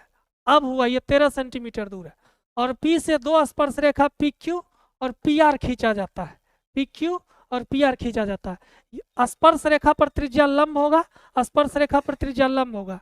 ये देखो लंब हुआ तो 90 डिग्री आता है, ये हाइपोटेनस 13, ये नीचे वाला बेस 5, तो ये 12 हो जाएगा। उसी प्रकार ये 12, और इसका क्षेत्रफल निकालिए, इसका क्षेत्रफल दोनों का 30 आ रहा है, 30 + 30 बराबर 60 हो जाएगा चतुर्भुज POQR का क्षेत्रफल। आई होप क्लियर हो चुका है, अच्छा क्वेश्चन था। चलिए आगे चलते हैं।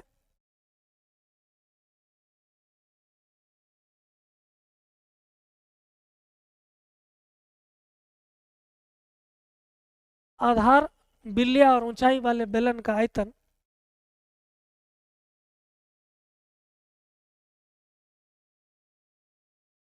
चलिए आधार की त्रिज्या है, आधार की त्रिज्या इसको कर लेंगे, आधार की त्रिज्या r और ऊंचाई h वाले बेलन का आयतन। तो बहुत आसान है, फार्मूला पूछा, देखो क्वेश्चन क्या पूछा, देखो उसको रहने दो। पूछ रहा है आधार की त्रिज्या r, तो आधार की त्रिज्या r हो गई, आधार की त्रिज्या, दो आधार होता है, दो ऊपर नीचे सर्कुलर पार्ट होता है, आधार की त्रिज्या r और ऊंचाई h वाले बेलन का आयतन। तो बेलन का आयतन आसानी से याद रखेंगे, पाई r²h। क्लियर हो गया, और बेलन का अगर ये तो आयतन हो गया तो आंसर क्या हो जाएगा, पाई r²h।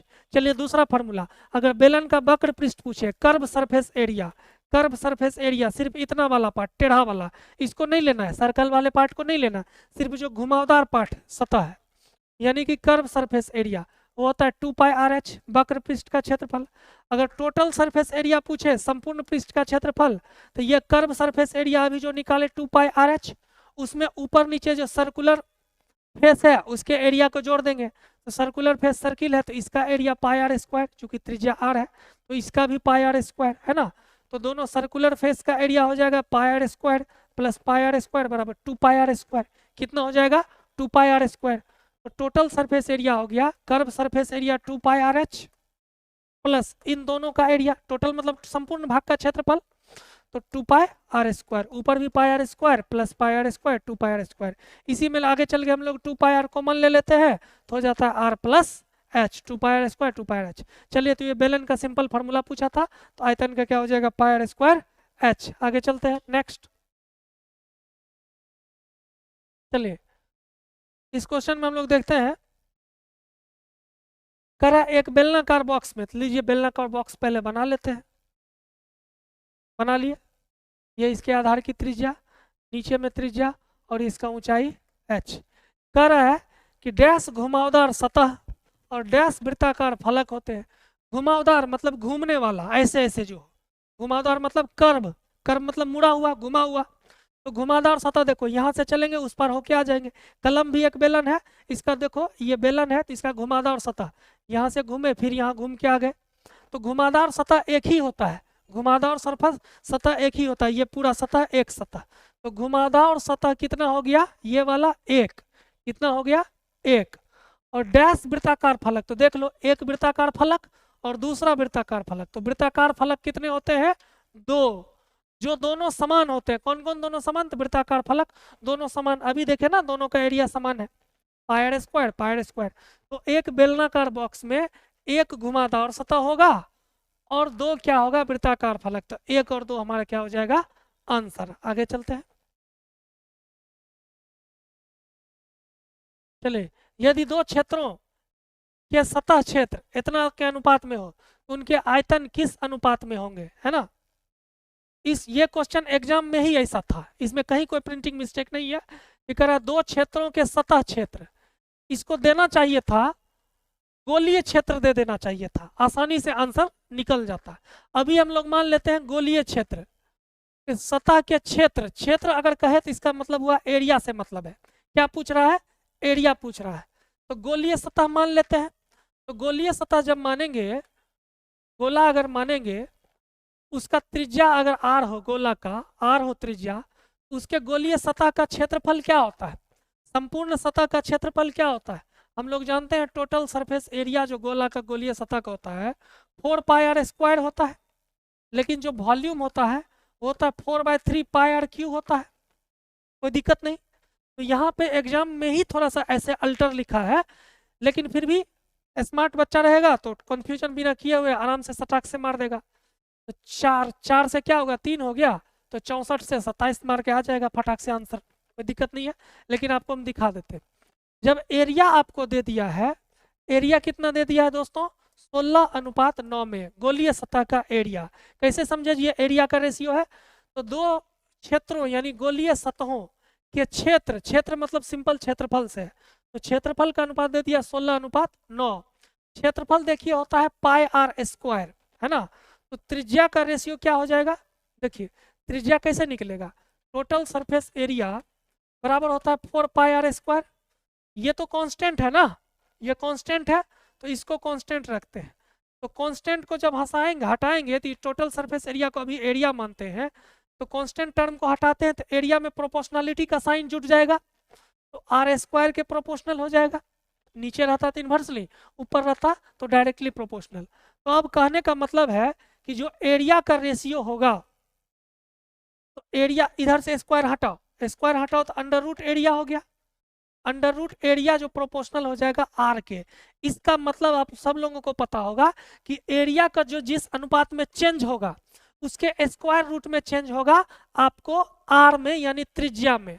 चेंज मतलब क्या, अगर सिंपली एरिया का रेशियो दिया रहे जितना, उस पर स्क्वायर रूट चढ़ा देंगे तो r आ जाएगा। सही है, r आ जाएगा। अगर यहाँ प्रोपोर्शनल का कांस्टेंट, प्रोपोर्शनलिटी कांस्टेंट का साइन हटाए, प्रोपोर्शनल का साइन हटाए, तो r प्रोपोर्शनल टू अगर एरिया है तो k हो जाएगा अगर साइन हटाए। तो कहने का मतलब एरिया का जो रेशियो दिया है उससे हमको त्रिज्या जाना है, तो स्क्वायर रूट चढ़ा देंगे। चलिए, एरिया पे स्क्वायर रूट चढ़ाए तो त्रिज्या आया, कोई दिक्कत नहीं है, ठीक है। तो चलिए त्रिज्या का रेशियो हमारा आ जाएगा स्क्वायर रूट तो 4, इसका स्क्वायर रूट तो 9। अब देखेंगे वॉल्यूम तक जाना है। देखिए त्रिज्या से वॉल्यूम तक जाना है, ये पार्ट तो कांस्टेंट ही है, कांस्टेंट है 4/3 और पाई कांस्टेंट है। अब देखिए वॉल्यूम जो हो जाएगा, कांस्टेंट को हटाएंगे तो प्रोपोर्शनलिटी का साइन जुड़ेगा, r³ हो जाएगा। तो ध्यान रखिएगा जब भी त्रिज्या से वॉल्यूम जाना हो तो त्रिज्या का क्यूब कर देंगे, ठीक है। फाउंडेशन बैच में हम लोग बताते हैं ये सब चीज। त्रिज्या का रेशियो दे रखा है तो त्रिज्या का क्यूब कर देंगे तो वॉल्यूम का रेशियो निकल जाएगा। तो फाइनली जो वॉल्यूम है 4 चौक 16 चौका 64 अनुपात 3 तिया 9 तिया 27 दोस्तों आ गया, 27 आ गया। तो आंसर क्या होगा हमारा 27 अनुपात 64 अनुपात 27, 64 अनुपात क्या हो गया 27, आंसर हो जाएगा। क्लियर है? आगे बढ़ते हैं। 21 नंबर। 21 नंबर क्वेश्चन क्या कहता है? कहता है दो क्षेत्रों के आयतन का अनुपात 8:27 है। यदि आर और आर क्रमशः गोले की त्रिज्याएं हैं तो आर माइनस आर और आर का अनुपात क्या होगा? कुछ नहीं कर रहा है, दो क्षेत्रों का आयतन आर इतना इतना हो तो आर और आर गोले की त्रिज्या हो। ये जो आयतन का अनुपात दिया है ना, ये कुछ नहीं है, गोला का ही आयतन है। लास्ट में लैंग्वेज को घुमा के क्या किया है, लिख दिया है। तो देखिए वॉल्यूम का रेशियो दिया हुआ कितना, वॉल्यूम का रेशियो है 8:27 दिया है, कोई दिक्कत नहीं है। ठीक है, जब वॉल्यूम का रेशियो दे दिया तो वॉल्यूम होता है गोला का 4/3 पाई आर क्यू। अभी तुरंत बताइए कांस्टेंट होता है, इसको हटाएंगे तो प्रोपोर्शनलिटी का साइन लगेगा और आर क्यू का हो जाएगा।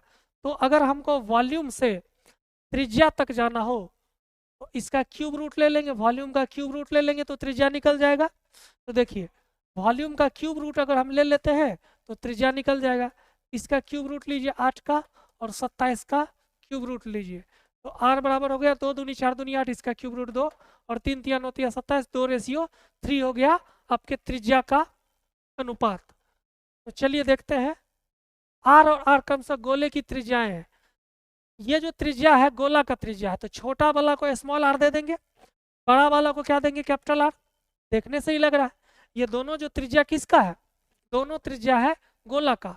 तो पूछ रहा है आर माइनस आर, रेशियो क्या पूछ रहा है आर, आर माइनस आर निकालिए, आर है 3 और छोटा आर है 2, आर माइनस आर 3 माइनस 2 तो 1, रेशियो स्मॉल आर तो स्मॉल आर 2, तो 1 रेशियो हमारा क्या हो जाएगा 2, आंसर हो जाएगा। 1 रेशियो 2 क्या हो जाएगा बच्चों, आंसर हो जाएगा। ठीक है, अब आगे चलते हैं, अगला क्वेश्चन देखते हैं क्या है। चलिए अगला क्वेश्चन हम लोग देखते हैं, अगला क्वेश्चन हम लोग देखते हैं। एक समचतुर्भुज है, तो समचतुर्भुज के विकर्ण 8 और 10 सेंटीमीटर है, तब इसका क्षेत्रफल क्या होगा? समचतुर्भुज का जो क्षेत्रफल होता है d1 विकर्ण 1 गुना विकर्ण 2/2 डायरेक्ट निकाल लेंगे।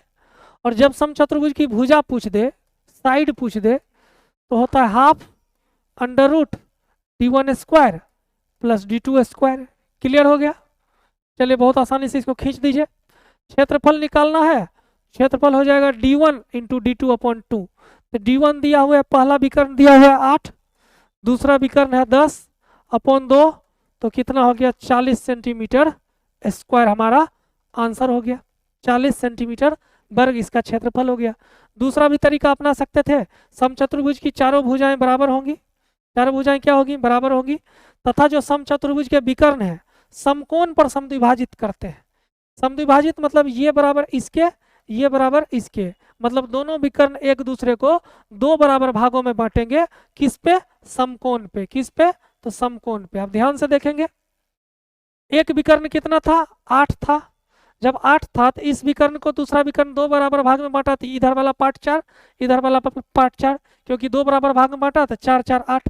अब ये विकर्ण कितना है, 10 है, तो इसको भी दो बराबर भाग में, तो ये वाला 5 और इधर वाला 5। अब ध्यान से देखना, इस त्रिभुज में तो ये एंगल 90 है, तो 90 के सामने हाइपोटेनस हो जाएगा, और ये एक हो जाएगा बेस और एक हो जाएगा परपेंडिकुलर। तो ट्रिपलेट अगर लगाते हैं, ट्रिपलेट लगाते हैं तो 3 4 और क्या है 5 है। एक मिनट, कितना था, 8 और 10 था। 8 था तो ये 4 हो गया, ये 5 हो गया, तो 3 8 और 10 है। एक समचतुर्भुज के विकर्ण कितना है, 8 और 10 है। 80/2 40 सेंटीमीटर, इस हिसाब से आप लोग निकालिए। देखिए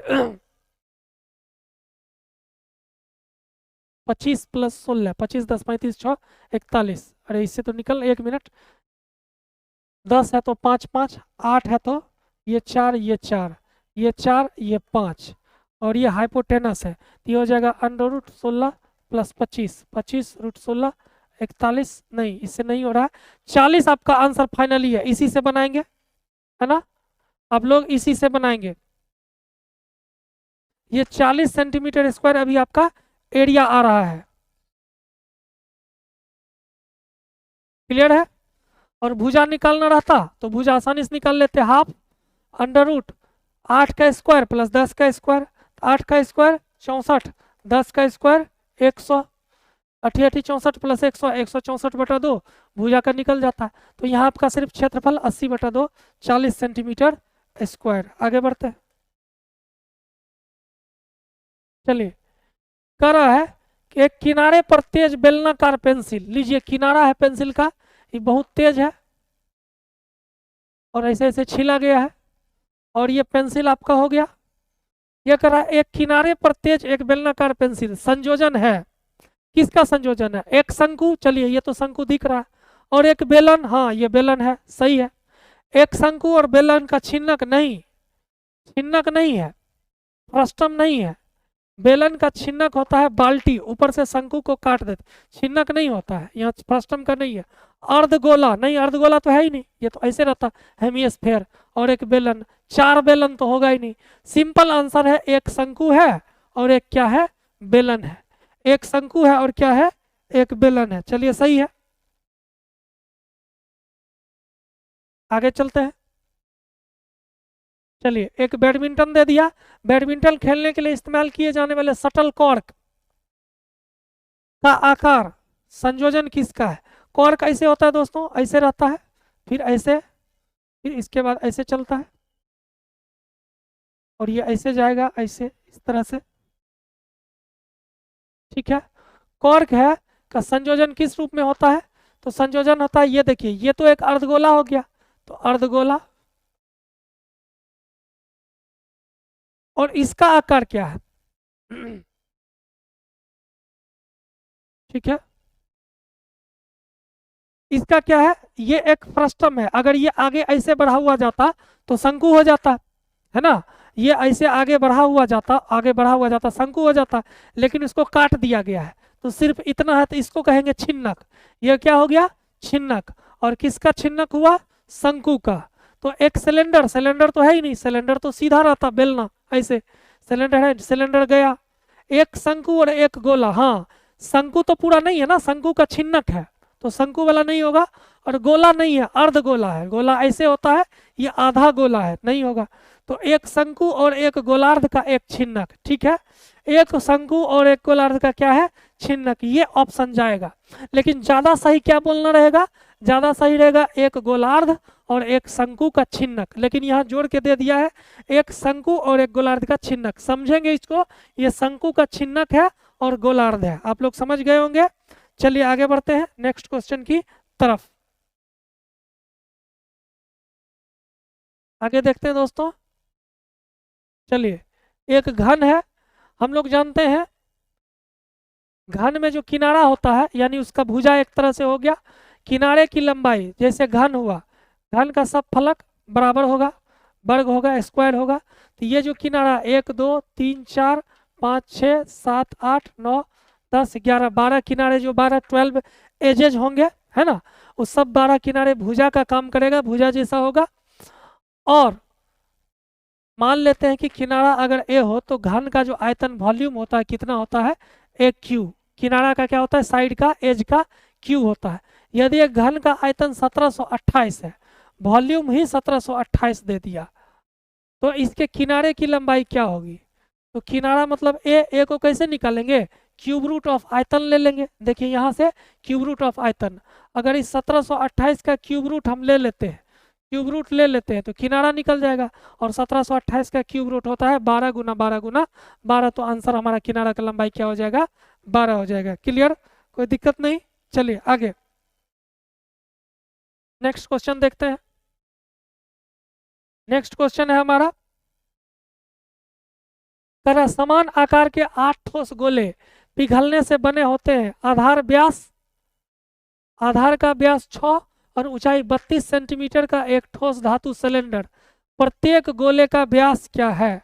चलिए, यह कह रहा है कि समान आकार का 8 गो गोला है, समान आकार का यानी समान त्रिज्या या समान आकार का 8 गोला है, उस 8 गोला को पिघला के एक सिलेंडर बनाया गया। उस सिलेंडर का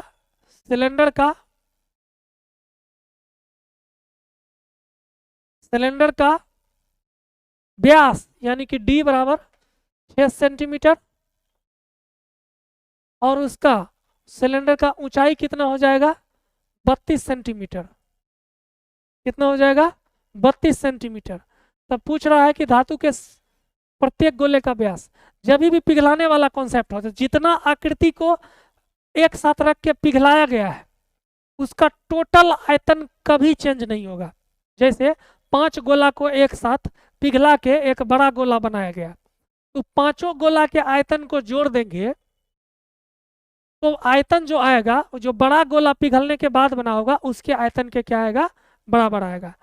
8 गोला को पिघला के एक सिलेंडर बनाया गया है, तो 8 गोला का जो आयतन होगा उस टोटल जो आयतन हो जाएगा वो हो जाएगा बाद में जो पिघला के सिलेंडर बना है उसके आयतन के बराबर। तो भी बराबर क्या कर देंगे, भी आयतन बराबर आयतन। तो अब देखिए 8 गो ठोस गोला है, तो एक ठोस गोला का आयतन क्या हो जाएगा 4/3 पाई, और उस गोला का त्रिज्या अगर r हो तो उसका r3 एक ठोस गोला का आयतन हो गया। लेकिन 8 गोला समान आकार का है, समान आकार मतलब उस सब का त्रिज्या सेम रहा होगा, और जब का सब का त्रिज्या सेम रहा होगा तो एक गोला का आयतन इतना है, तो 8 समान गोला का आयतन 8 इंटू इतना हो जाएगा। तो टोटल गोला जो पिघला उसका आयतन इतना, और लास्ट में जो सिलेंडर का आइटम है, सिलेंडर का आइटम हो जाएगा पाई r² h, पाई r² h। r सिलेंडर की त्रिज्या, h ऊंचाई। तो लीजिए इसको लिखते हैं 8 गुना 4/3 pi r³ equals to pi r। Cylinder की त्रिज्या कितनी हो जाएगी, देखो सिलेंडर का व्यास 6 सेंटीमीटर, तो त्रिज्या हो जाएगी 3, व्यास की आधी, तो त्रिज्या की जगह 3 का स्क्वायर, और h ऊंचाई 32 तो है ही, पाई से पाई चला गया कोई दिक्कत नहीं है, 8 चौका 32 से 32 चला गया, तो r³ हो जाएगा इधर 3 का स्क्वायर और ये नीचे में 3 है, r³/3, तो 3 उधर चला जाएगा कोई दिक्कत नहीं है। तो 3 का क्या हो गया, क्यूब हो गया, r³ बराबर 3 का क्यूब।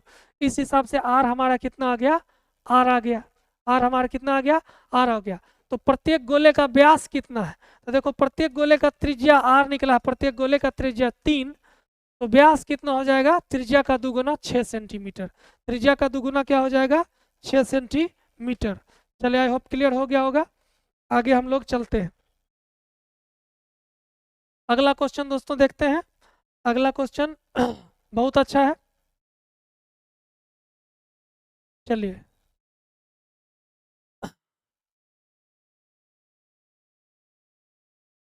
कह रहा है एक कमरा आकार में आयताकार है, कोई दिक्कत नहीं, इसकी एक सपाट छत है। तो आयताकार कमरा हम पहले बना लेते हैं। लीजिए ये हमारा आयताकार कमरा हो गया, जिसका ये L लंबाई हो गया, B चौड़ाई हो गया, ठीक है कोई दिक्कत नहीं। और कमरा तो 3D होगा, तो घनाभ के आकार का होगा, आयताकार है। तो लीजिए ये हमारा कमरा हो गया। कमरा में हम लोग क्या देखें कि L इसकी लंबाई हो गई है ना, ये चौड़ाई हो गई, और ये वाला जो पार्ट है दोस्तों ये ऊंचाई हो गया। कमरा का क्या हो गया, ऊंचाई, और ऊपर छत है नीचे फर्श है। फिर से देखेंगे, ये कमरा हो गया और इस कमरा का लंबाई कितना हुआ, ये L हुआ लंबाई, ये चौड़ाई B हुआ, और ये ऊंचाई क्या हो गया, H हुआ। ये उसका छत है, क्या है, कमरा का ऊपर का क्या है, छत है, क्लियर है। और ये नीचे क्या है दोस्तों, फर्श है। नीचे क्या है, फर्श है, फर्श मतलब जमीन है। ये नीचे वाला पार्ट जो है ये जमीन है, और ये तो ऊंचाई हमारा है ही, ये वाला पार्ट ऊंचाई, और ये क्या है, चौड़ाई, कोई दिक्कत नहीं है। कह रहा है कि यह कमरा 10 मीटर चौड़ा है। लीजिए 10 मीटर चौड़ा है, तो चौड़ाई जो हो जाएगा 10 हो जाएगा, लंबाई जो हो जाएगा 13 हो जाएगा, है ना, और ऊंचाई जो हो जाएगा 5 हो जाएगा। ऊंचाई कितना हो जाएगा, 5 हो जाएगा। इसके अंदर और बाहर और फर्श पर पेंट किया जाना है, लेकिन छत पर नहीं। तो पेंट किया जाने वाला कुल क्षेत्रफल कितना है, इसको बहुत ही ध्यान से देखो, पूरे सेट का सबसे जबरदस्त क्वेश्चन है। ध्यान से देखना दोस्तों, कहाँ कहाँ पेंट करना है। तो पेंट करना है पहले, छत पे नहीं करना है, छत को काट देंगे, छत पे पेंट नहीं करना है। तो इसको पेंट करना है अंदर और बाहर, अंदर और बाहर करना है, और फर्श पर, ठीक है। अंदर बाहर कहने का मतलब हुआ, ये अगर कमरा है हमारा, आपका रूम है, तो रूम के अंदर जो दीवार है अंदर वाले दीवार पर भी पेंट करेंगे और सेम समान क्षेत्रफल बाहर वाले दीवार पर भी रूम के बाहर जाकर भी पेंट करेंगे, प्लस इस फर्श पे करेंगे, लेकिन छत पे नहीं करेंगे। फिर से सुनिए, अगर आयताकार कमरा आप लोगों का है तो आप लोग इमेजिनेशन कीजिए। क्वेश्चन के अकॉर्डिंग कह रहा है कि बाहर और अंदर पेंट करना है, इसका मतलब हम समझ जाएंगे कि पेंट तो दीवार पर होगा, जनरली तो दीवार और फर्श पे होता है, तो दीवार पे अंदर और बाहर, मतलब बाहरी दीवार पर भी और अंदरी दीवार पर भी, प्लस फर्श पर भी, लेकिन कहाँ नहीं होगा, तो छत ऊपर जो है यहाँ पर नहीं होगा। तो छत को पहले काट के हटा दिए। अब देखिए कहाँ कहाँ कितना एरिया में पेंट किया गया, कितना एरिया में पेंट किया गया वो निकालते हैं। सबसे पहले तो देखिए ये दीवार सामने वाला हुआ, इस पे पेंट किया ना, तो देखो ये लंबाई है और ये हमारा क्या है, ऊंचाई है। अरे अभी माने थे ना कि ये ऊंचाई है और ये चौड़ाई था, तो देखो ये लंबाई है और ये ऊंचाई है, ये लंबाई था और ये ऊंचाई था। तो इस पे जो पेंट करेगा तो इसका एरिया कितना निकल जाएगा, इसका एरिया निकलेगा LH। क्लियर है, LH।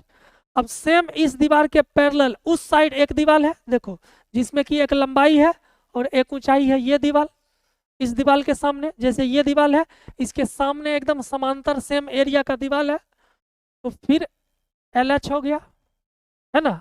अब ध्यान से देखना, इस LH वाला जो दीवार है इसके बाहर भी पेंट किया है और अंदर भी पेंट किया है। इसके बाहर का एरिया तो LH निकल गया। अब इस दीवार के अंदर, रूम के अंदर जाके उस पार जाके ठीक इसी दीवार पर जो पेंट किया तो वो भी तो एरिया LH ही होगा, सेम लंबाई और चौड़ाई ऊंचाई होगा, तो फिर LH इसमें जोड़ेंगे। क्लियर है, ये दोनों LH हुआ इस दीवार के लिए, अंदर प्लस बाहर। सेम इसके पीछे ये जो दीवार है उसको भी अंदर से पहले पेंट किया था LH, फिर उस तरफ जाके पेंट बाहर से कर देगा, या बाहर से किया तो अंदर घुस के करेगा, तो फिर वही एरिया हो जाएगा LH।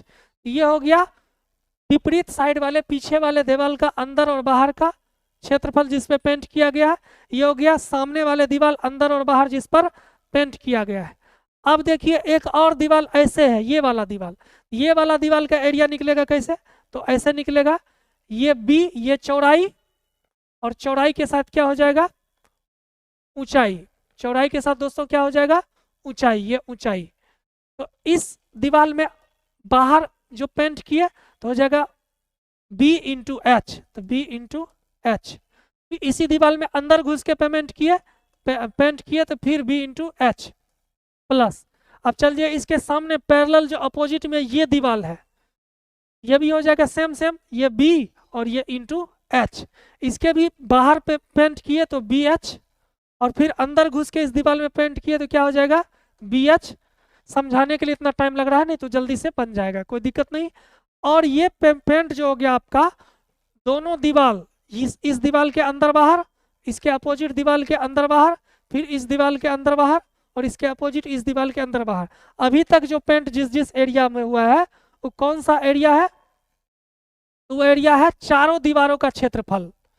अब जो बच गया फर्श पर भी करना है, कहाँ करना है, फर्श पर भी करना है, तो फर्श का एरिया क्या हो जाएगा, देखो ये L और ये B, यही तो फर्श है, नीचे वाला फर्श यही तो है, तो ये लंबाई गुना चौड़ाई, तो फर्श का क्षेत्रफल क्या हो गया, लंबाई गुना चौड़ाई। तो फाइनली दोस्तों आइए आसानी से शांति से इधर देखते हैं, तो जितना एरिया पर पेंट किया गया उसका क्षेत्रफल क्या हो गया, निकालते हैं। पेंट किया गया LH plus LH 2LH plus फिर LH प्लस LH, पीछे वाले दीवार के अंदर और बाहर दोनों 2LH, फिर 2LH प्लस, देखो अब देखो BH, इधर वाला दीवार का अंदर और बाहर, तो अंदर बाहर, अंदर BH बाहर BH, 2BH प्लस अपोजिट वाला दीवार इस दीवार के अंदर और बाहर, फिर बाहर BH अंदर BH, तो 2BH, BH BH 2BH। ठीक है, चल रहा है अभी तक ठीक। प्लस फर्श का एरिया, तो फर्श का एरिया क्या हो जाएगा, लंबाई और ये चौड़ाई, यही तो फर्श है उजला वाला जो अभी कह रहे हैं, ये लंबाई गुना चौड़ाई, तो फर्श क्या हो जाएगा, लंबाई गुना चौड़ाई। तो टोटल पेंट किया जाने वाला जो एरिया निकला दोस्तों वो निकला 4LH 2LH 2LH 4LH plus 2BH 2BH 4BH, तो 4LH plus 4BH plus LB। इतना तक सही है, समझ में आ गया। देखिए 4 कॉमन लीजिए तो अंदर हो जाएगा 4LH प्लस BH प्लस बाहर में क्या हो जाएगा LB। अब देखिए अब आसानी से बन जाएगा, सिर्फ वैल्यू पुट करना है, LH निकालना है, L गुना H। तो L है दोस्तों आपका 13, H है 5, तो 13 पचे 65, 4 गुना 65 प्लस BH, B है 10, H है 5, तो 10 पचे 50 लिखेंगे, 50 प्लस LB, L कितना है 13, B कितना 10, तो 13 दो है 130। चलिए क्लियर हो गया। अब आसानी से निकाल लेंगे। इधर हम मिटा रहे हैं, इधर क्या कर रहे हैं, मिटा रहे हैं। आप लोग स्क्रीनशॉट ले सकते हैं, देख सकते हैं पूरा। इधर हम मिटा रहे हैं।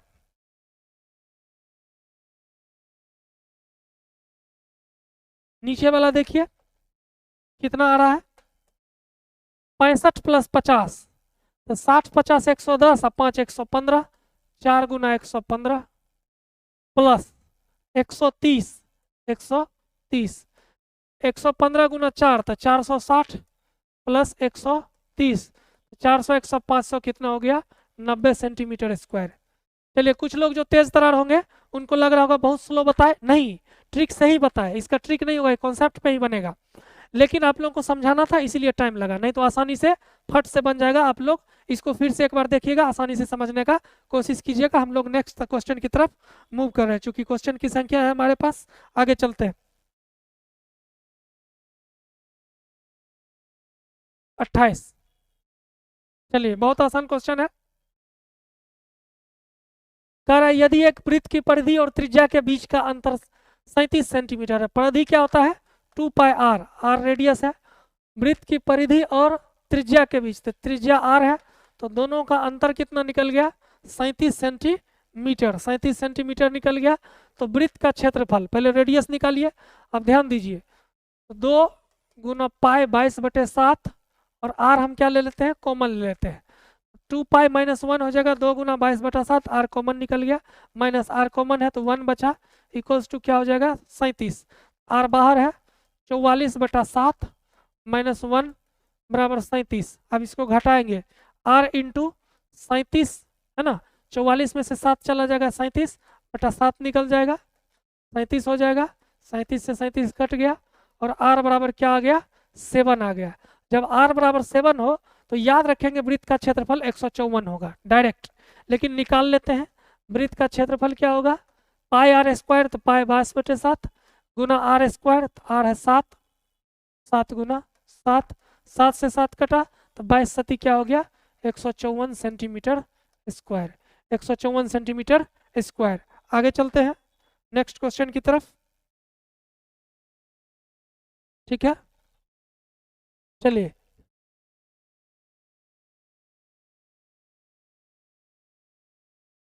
अच्छा, ये बहुत सही क्वेश्चन है, देखिए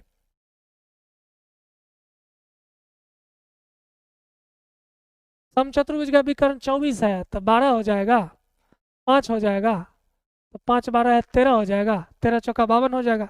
लेकिन आप देखिए कैसे हुआ, समचतुर्भुज का भुजा कैसे निकालते हैं।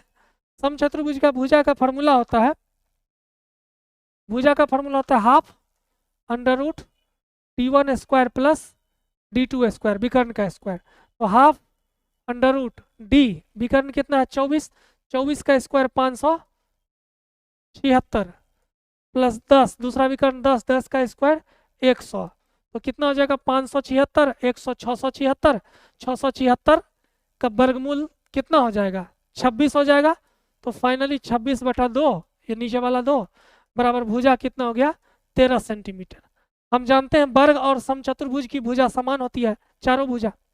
तो परिमाप कैसे निकालते हैं, अगर इसका परिमाप कहे, इस स्मार्ट बोर्ड का परिमाप कहे, तो इसके एक कोना पे खड़ा होंगे और दौड़ते दौड़ते दौड़ते दौड़ते पूरा ट्रेवल करते हुए पूरा इसके चौहद्दी में घूम जाएंगे, उसको हम लोग क्या कहते हैं परिमाप कहते हैं। किसी भी चीज का परिमाप निकालना हो, एक किनारा पर खड़ा होकर एक चक्कर उसका लगा देंगे। तो हमारा समचतुर्भुज है, तो उसका परिमाप क्या होगा, यहाँ से चलेंगे, यहाँ आएंगे, यहाँ आएंगे, यहाँ आएंगे, यहाँ आएंगे, एक चक्कर लगाने के बाद जितना दूरी तय हुआ उसी को परिमाप कहेंगे।